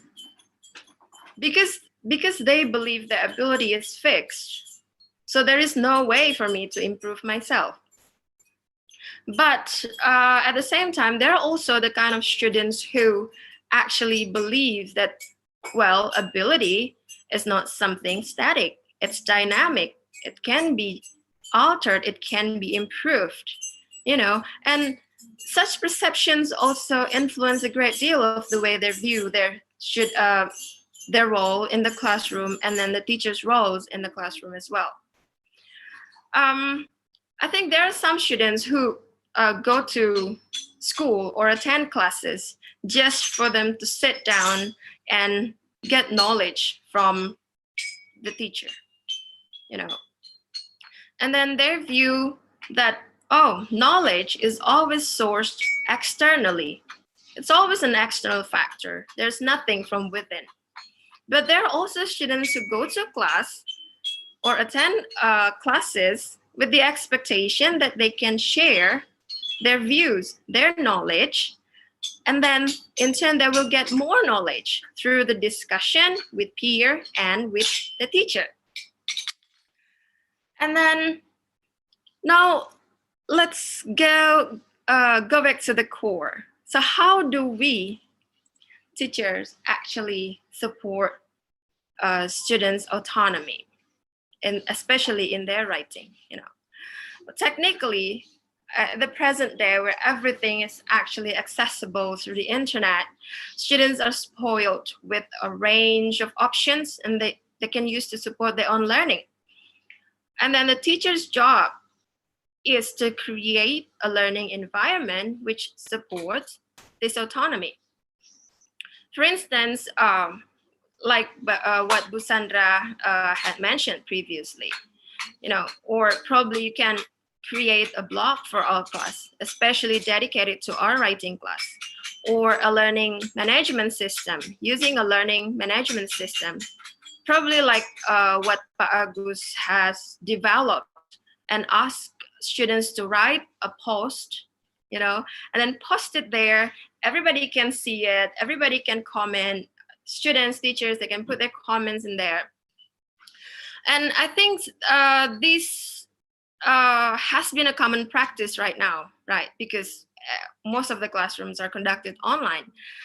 But still, why would some teachers said, why are my students not improved in their writing? Why are they not encouraged to do more writing? Why are they not autonomous? Why? And then some might say that, oh God, I've done everything I could to help my students, but still, they're just like that, no improvement. But wait a minute, teachers, like, are you sure? Are you really sure that you've done everything you could? And then now I need you to think about these questions and then try to reflect on your practice. If you are a teacher, just reflect on what you did in your classroom. Or if you are a student, think about this and reflect on your learning experience. Do you set a goal or goals for your writing activity? Do your students understand the goals and the criteria to achieve the goals? Do you encourage students to actively involve in the learning process? If yes, how did you do it? If no, then why not? Why didn't you encourage them? And then the last one, what kind of feedback do you give to your students' writing? You know, this goal setting and student understandings of goals are crucial so students know the standard that you aim for, the standard of good writing that you aim for, and then they can compare their own writing with this standard. When they compare it, they would see that there is actually a gap between their work and then what is expected. So if they know that there is a gap, they will be triggered to take action to actually close this gap so that their writing is actually up to the standard. Okay, now look at this. Does this scenario sound familiar to you? In my class, I determine the topic for writing. I ask students to write about it. When they finish writing, I'll check and make corrections on their grammatical errors and comment on the structure of their ideas. I believe that they can learn from my comments and corrections.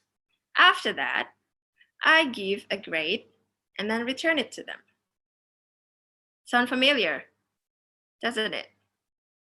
Any of you actually do this in the classroom, or any students experience this in the classroom?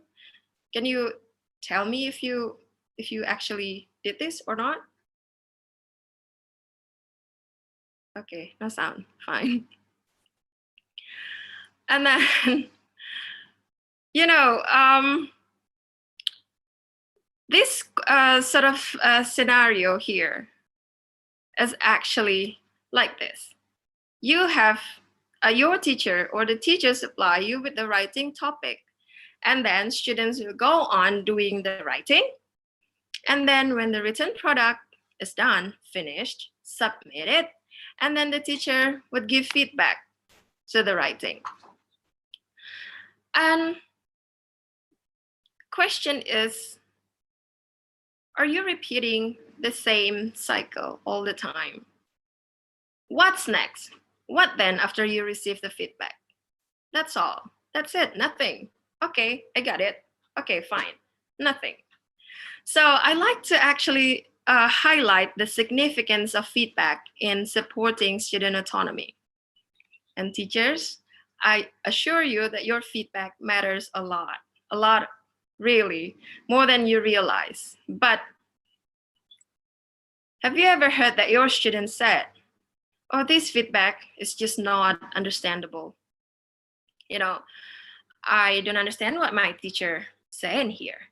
Or, oh, it's so difficult to act on the feedback. How do I do this? Oh, feedback just comes too late. It's not relevant now. It's my past task. It's not relevant now. I'm doing another one.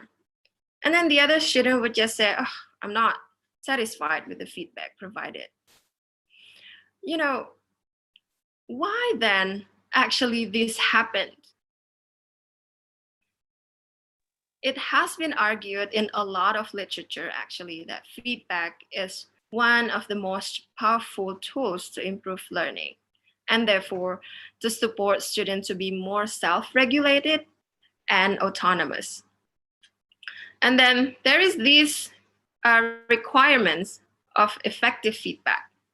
Take the example, it has to be sufficient in terms of frequency and detail. Now, I want to ask you, how frequently are you doing this?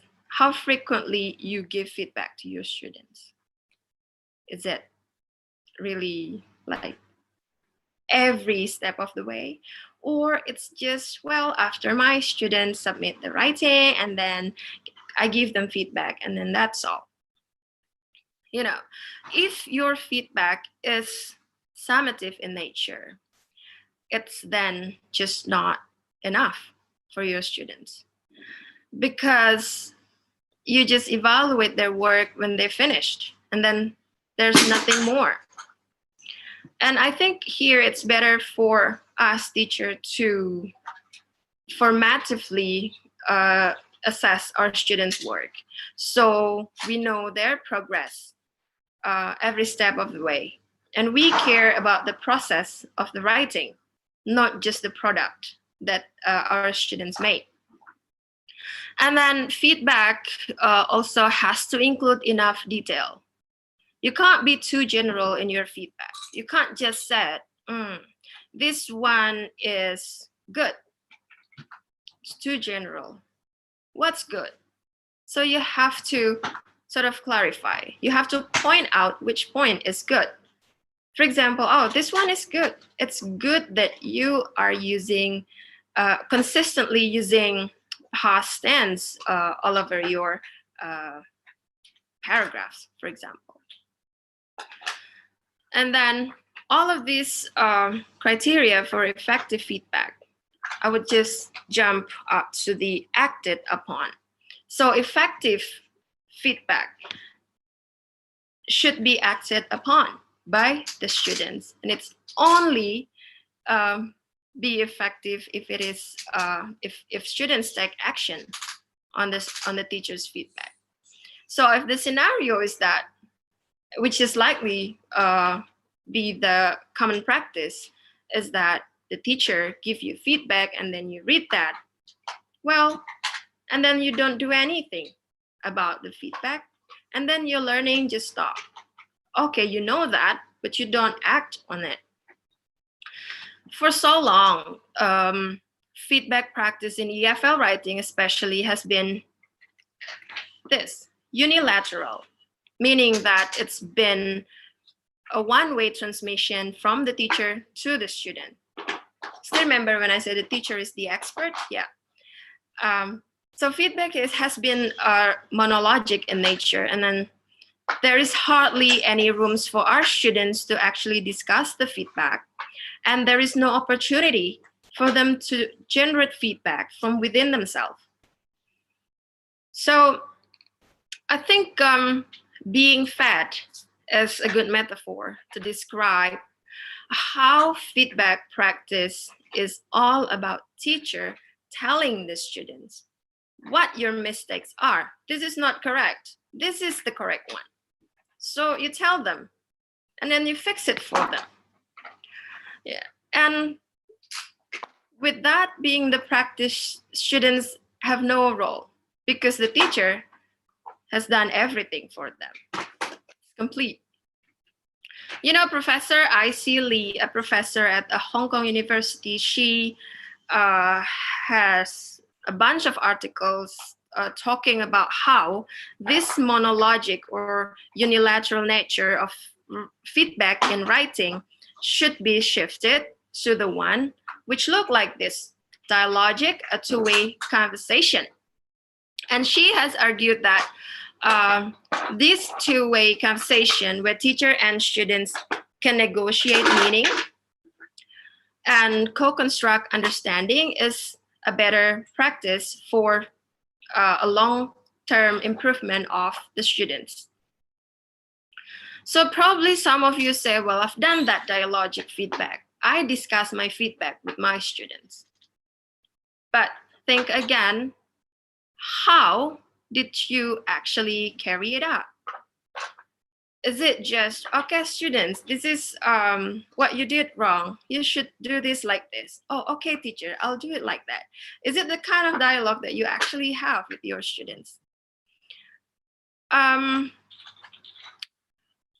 You know, I think instead of just teacher telling the students that this is not correct, this is the correct one, it's going to be better if the teacher would say, oh, where do you think is not the correct grammatical form in your writing?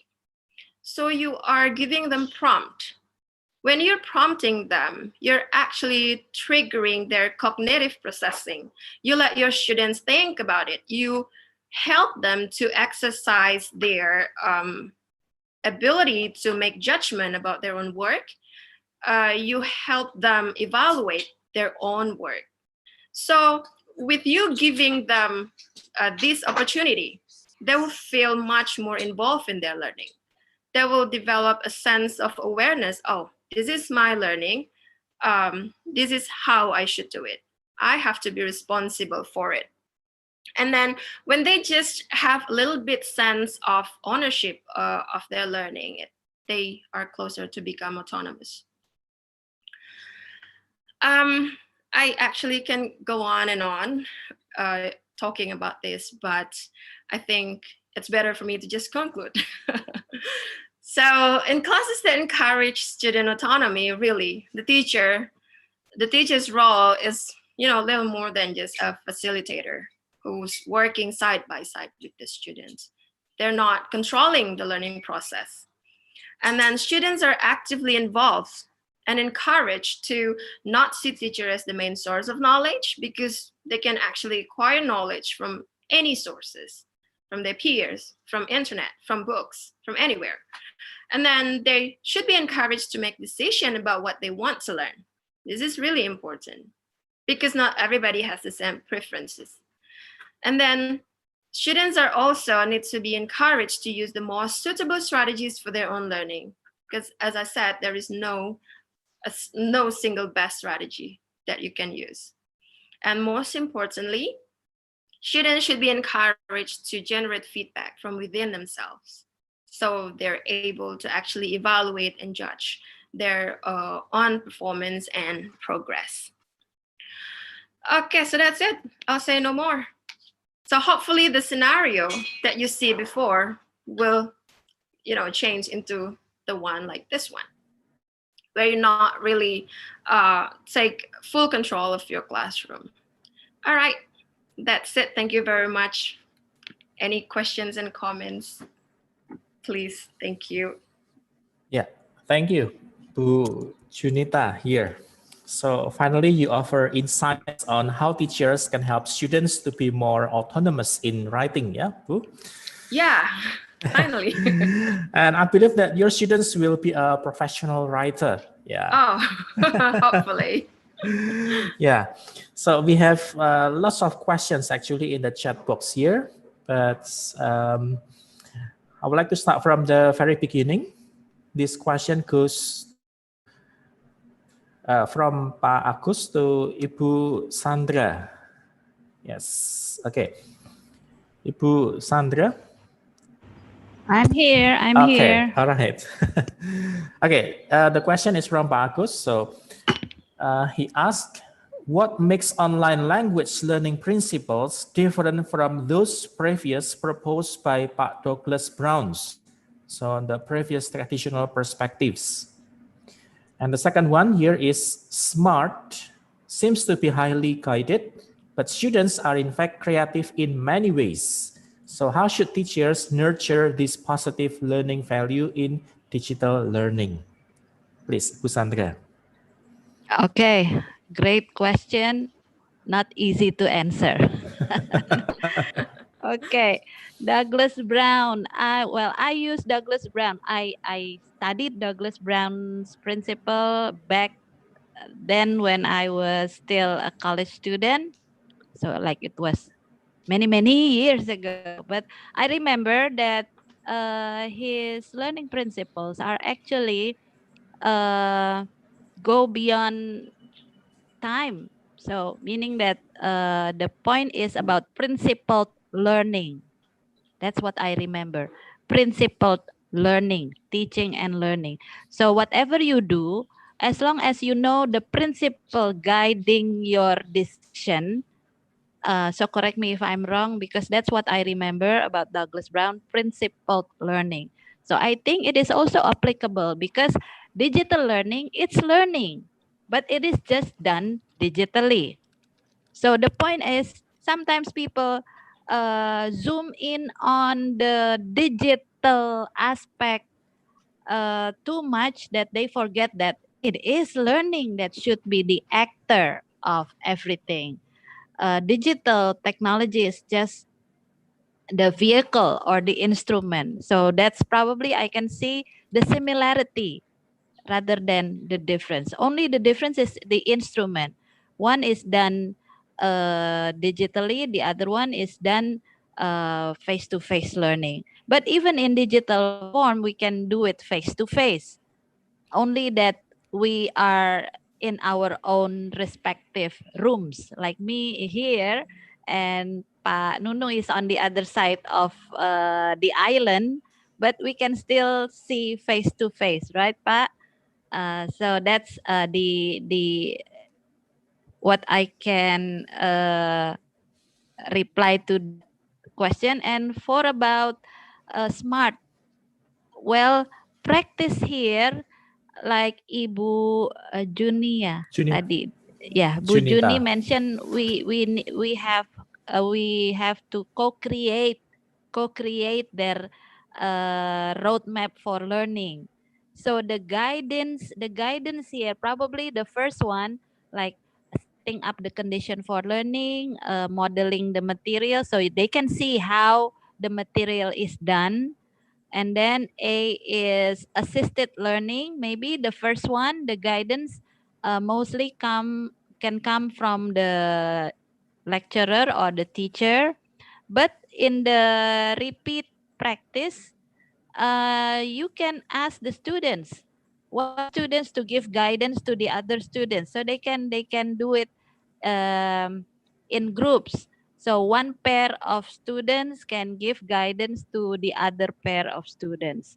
So the guidance is from the fellow students. Yeah, because it's skill. It is skill. So you need to give a lot of practice, but to make it interesting, maybe the clues or the cues should be in a variety of forms. Yeah, I guess that's my answer. Yeah, Thank you. you. Or Pak Agus, if later you have a follow-up or further questions, you can type it again in the chat box. Yeah.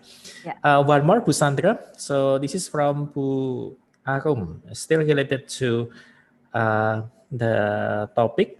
So she thinks the use of AI is much more than the use of teaching platforms in the classroom.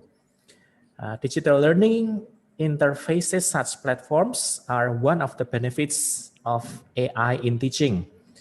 Task automation or personalized learning or automated scoring are one of other examples of AI in learning. So how do we measure the teacher's readiness in AI-based teaching, Bu Sandra? Okay. So use, maybe for a start, use technology that you feel comfortable with. Otherwise, it will be, what is it? It will be difficult to navigate the digital world. But step by step, you improve on your digital skills and digital knowledge and be familiar and then be comfortable using the technology. AI is like in writing, yeah.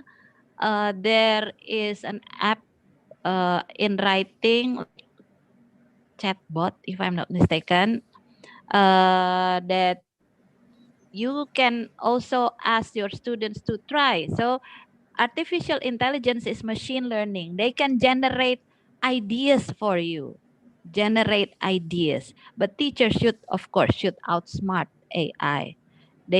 Teachers should use AI as the assistant, not as the master.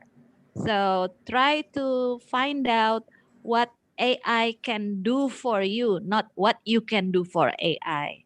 Yeah. So I think that's my my answer. Thank you. Okay, thank you. So you mentioned earlier that you use Microsoft Teams, yeah, Pusandra, Yeah. for, okay, yes. And that is from Bu Andina, I guess she is a lecturer in Kapidanan here. So she is really interested in the smart model digital media.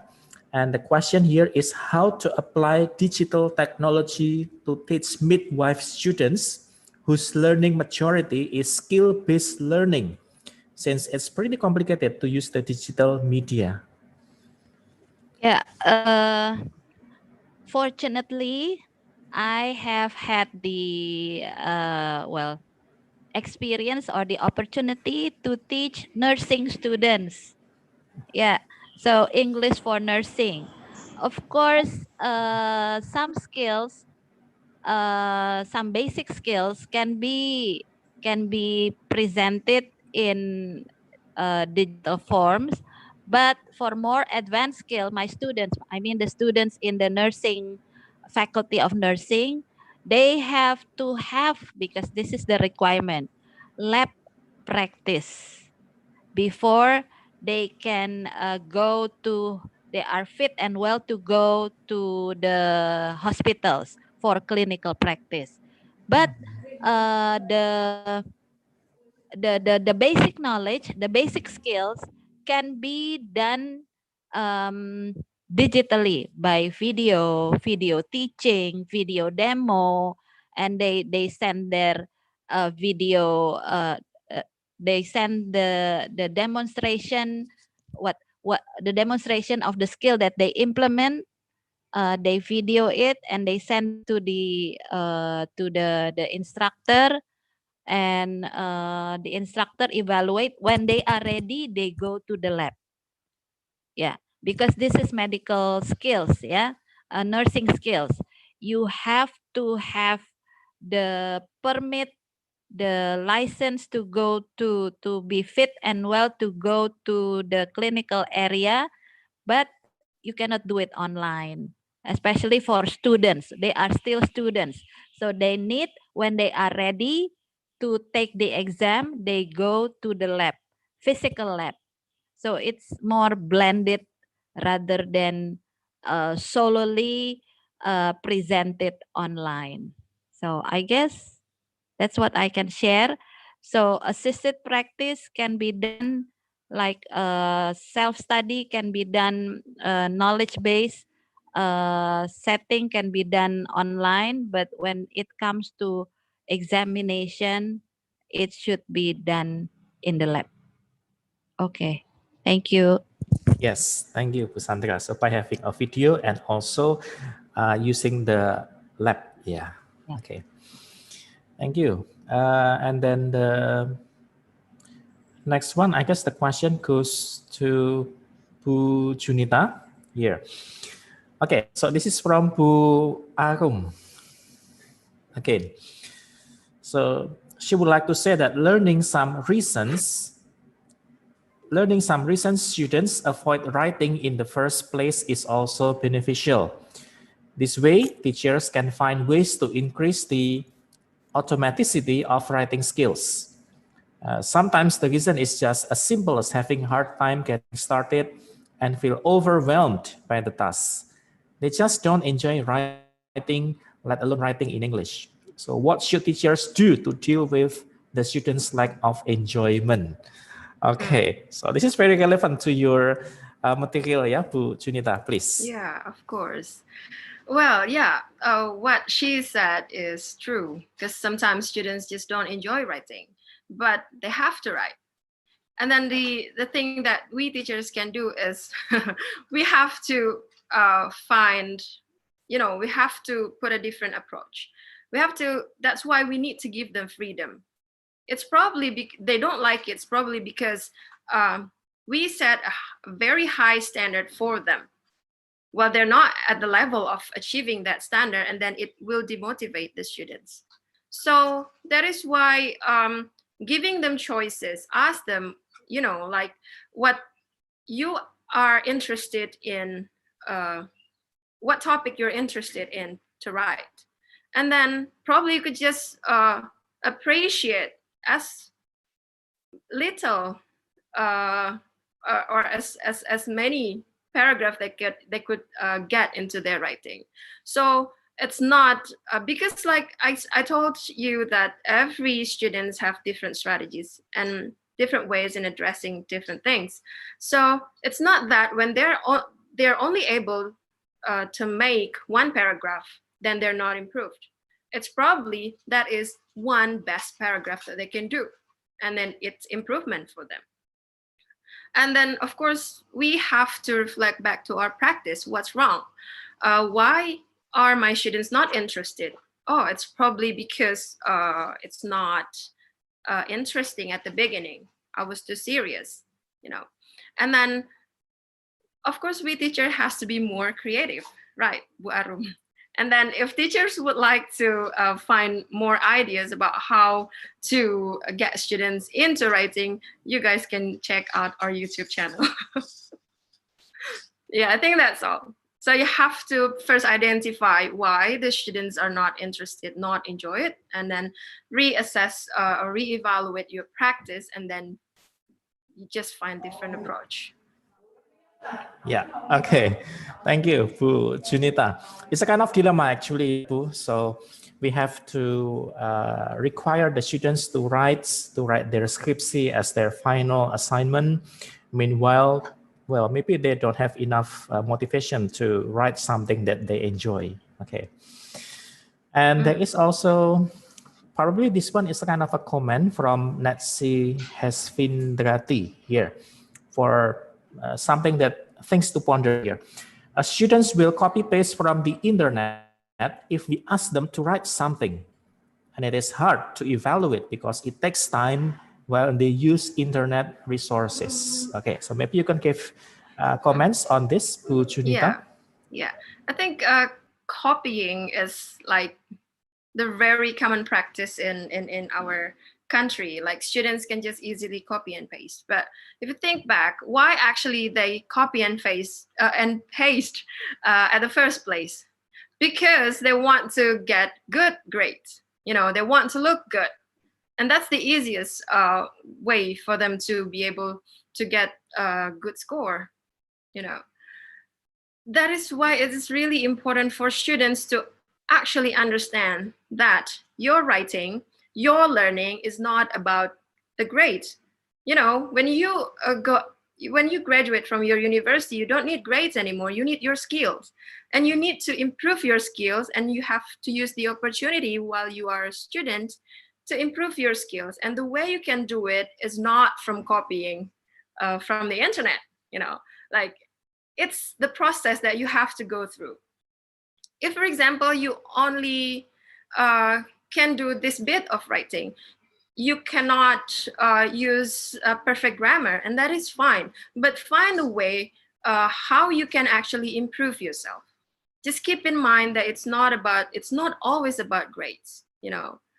And then I think your teacher will appreciate it even if your writing is bad, you know, just say it's bad. They would appreciate it because you're putting an effort to it. And then the thing is how you could improve this bad writing into a better one next time. And that's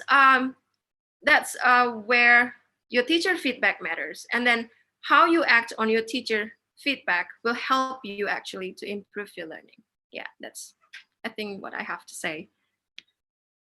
Yeah, thank you so much, Bu Junita. Can I add something here? Oh, yes, please, Bu Sandra. Yeah, so I agree with Bu Junita about all that she said as the answer to the question about students copying from the internet. That's because they don't feel ready to write. So what you can do is to guide them, to show them the way step by step. For example, in generating topic, you can have students generate topics. So not just from us. Maybe we can give the big topic, but the smaller topic, the more focused topic can come from the students. So they feel like they have the ownership of the assignment. So if the topic comes from them, it should be something that interests them the most, right?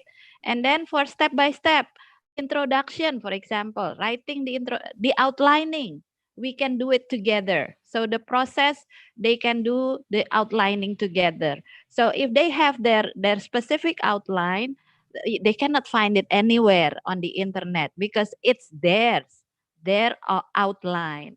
And then for writing introduction, we can show them different types of introduction, and they can write again. So put them in learning groups so they can ask each other.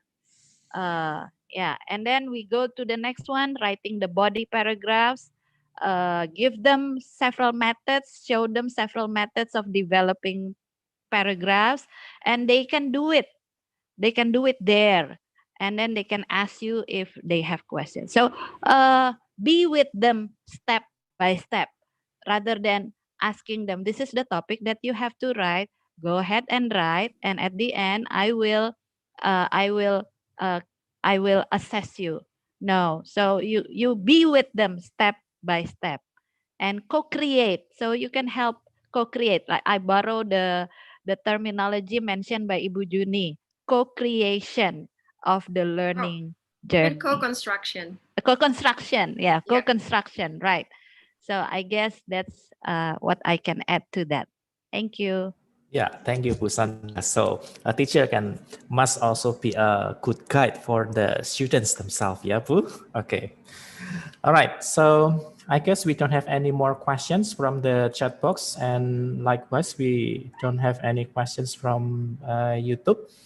Okay, so from this webinar, we can conclude that we learned many things from this actually. So if Bu Sandra, she has mentioned about some theories about hard skill, soft skill, and also the student-centered learning.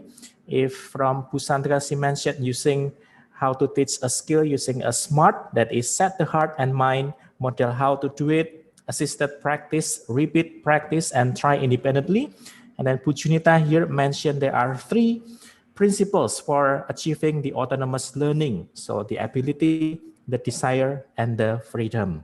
Okay, so I guess from this webinar, we learned many things, and I would like to say thank you very much for the presenters and also from the participants.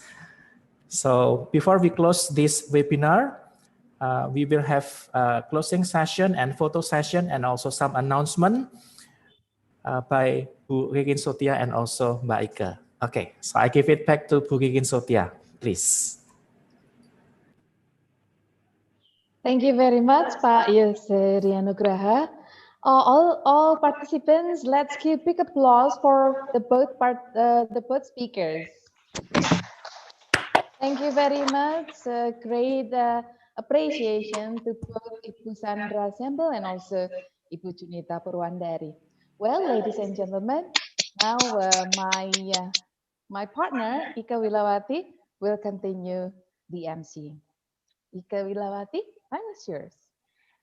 Thank you, Ms. Ririn. So, ladies and gentlemen, good afternoon again. We'd like to expand our gratitude to both honorable speakers today. Ibu Sandra Sembel, thank you for active and informative sharing about SMART model and many useful apps include Jamboard. Ibu Junita, thank you for reminding us for the importance of students' autonomy in learning. So as an inspiring sharing. Thanks again for broadening our horizon. We believe your sharing will help us interesting online class. Also, high appreciation goes to all participants of our webinar today from all over Indonesia, and especially to our participants from Holland, from Netherlands, Auckland, and also from Maldives. Thank you for making your time and staying until the end of the event. Special thanks to Bapak Yusri Anugraha, the moderator of our today's webinar. Thank you, Pak. Well, before we end this webinar, we have some announcements to all of you. First one is, we know that even with this COVID-19 round, we won't give up. We want to announce that we will have the third edition of the international webinar. The details will be informed later on our social media. So make sure you follow us on our social media, on Instagram, YouTube, and also Facebook. Subscribing our YouTube would be a great idea anyway. And the second announcement for today is we have another webinar which is open for public next month. The 6th ELT webinar on 25th February 2021 with topic Teaching Literature in Online Class Environment Challenges and Opportunities. Again, let me remind you that this webinar is also open for public. So make sure you sign yourself up. Well, that's all the announcements for today. Time for my favorite part and also Ms. Ririn's favorite part, photo session. So would you please guys turn on your camera and let us see your beautiful smile. The committee will take the screenshot.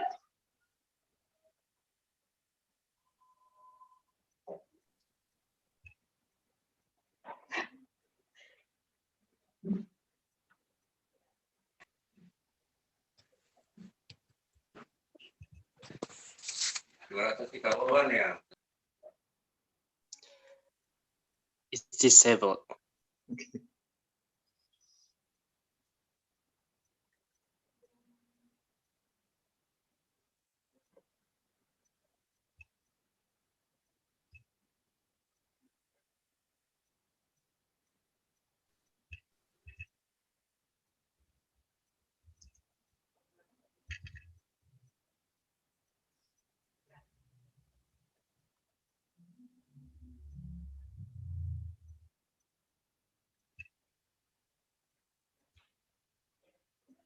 Okay. Okay, thank you. Well, ladies and gentlemen, there is a nice quote from John Maxwell that I love the most. He said that students don't care how much you know until they know you care. So hopefully this webinar and our sharings will inspire you all. Well, that's our webinar today. People expect to be bored by e-learning, but let's just show them it doesn't have to be like that. This great quote to boost your day by Katie Moore. Good afternoon, everyone. Thank you and hope you have a great day. Thank you. Good afternoon, Have thank a you very great much. Thank you. Thank you. Great day, Thank you. inspiration. Thank you, Ibu. See Terima you. kasih. Thank you very much, Mbak Thank you. Sandra, Thank you. Junita. Ya, Kami bye-bye. Very Thank much. you. yang Thank ada di you. Belanda Thank you. juga, The Thank you. dari committee. Warsawa, ada yang datang itu dari Warsawa, Polandia nih. Ada yang dari mana lagi nih? Thank you very much. Leiden. Thank you very Leiden, Pak. Yeah, I've got a couple of friends from Auckland and one in Maldives. Wow. Oh, di Thank you, Bu Maldives also. Junita, for sharing.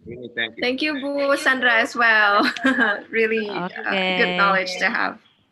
Yeah, the same here. I learned a lot from you as well. Thank you, Lia, STB Alia, Thank you, Bu for having Sandra. me. Hopefully we can see you again. Sure, would be an honor to be invited again. Thank you. So have a nice You're welcome. day. Have a great day. You too. Okay. Thank you, everyone. Pak Agus, Bu Ririn, and Bu Ririn, and then Bu Nunuk, Pak Nuh, Pak Jose, everyone. Bye-bye. Sampai ketemu lagi ya. Yeah, stay Sehat healthy, selalu. everyone. Yeah, Pagi sama-sama. Dwi. Ya. Bye.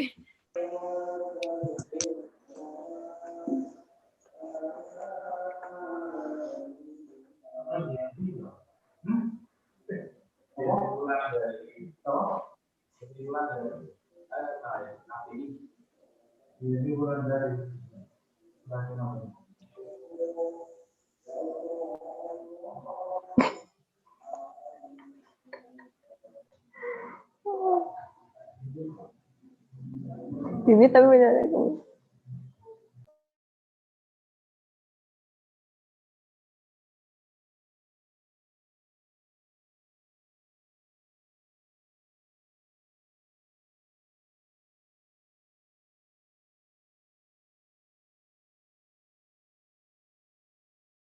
Yeah.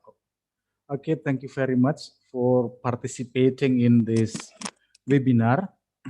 And this Zoom application will close soon. So I would like you to leave the room before we close the Zoom meeting. Thank you very much. And see you next month for the other webinar. And Pak Yono, I return the Zoom to you. Oke. Terima kasih Pak, well done, good job, very well organized ya, dan selamat. Ya. Oke, terima kasih. Jadi saya bisa tutup ini ya, bisa I can end di. Oh, kayaknya bisa, Bapak juga bisa Pak untuk to end the event. Oke. Masih hostnya masih ini. Saya pilihannya cuma leave aja. Ya, saya tutup untuk semuanya ya. Ya, Oke. iya Pak. Terima kasih banyak Pak SDP Alia ya. Terima kasih Pak. Terima kasih Pak, sama-sama. Mari Pak.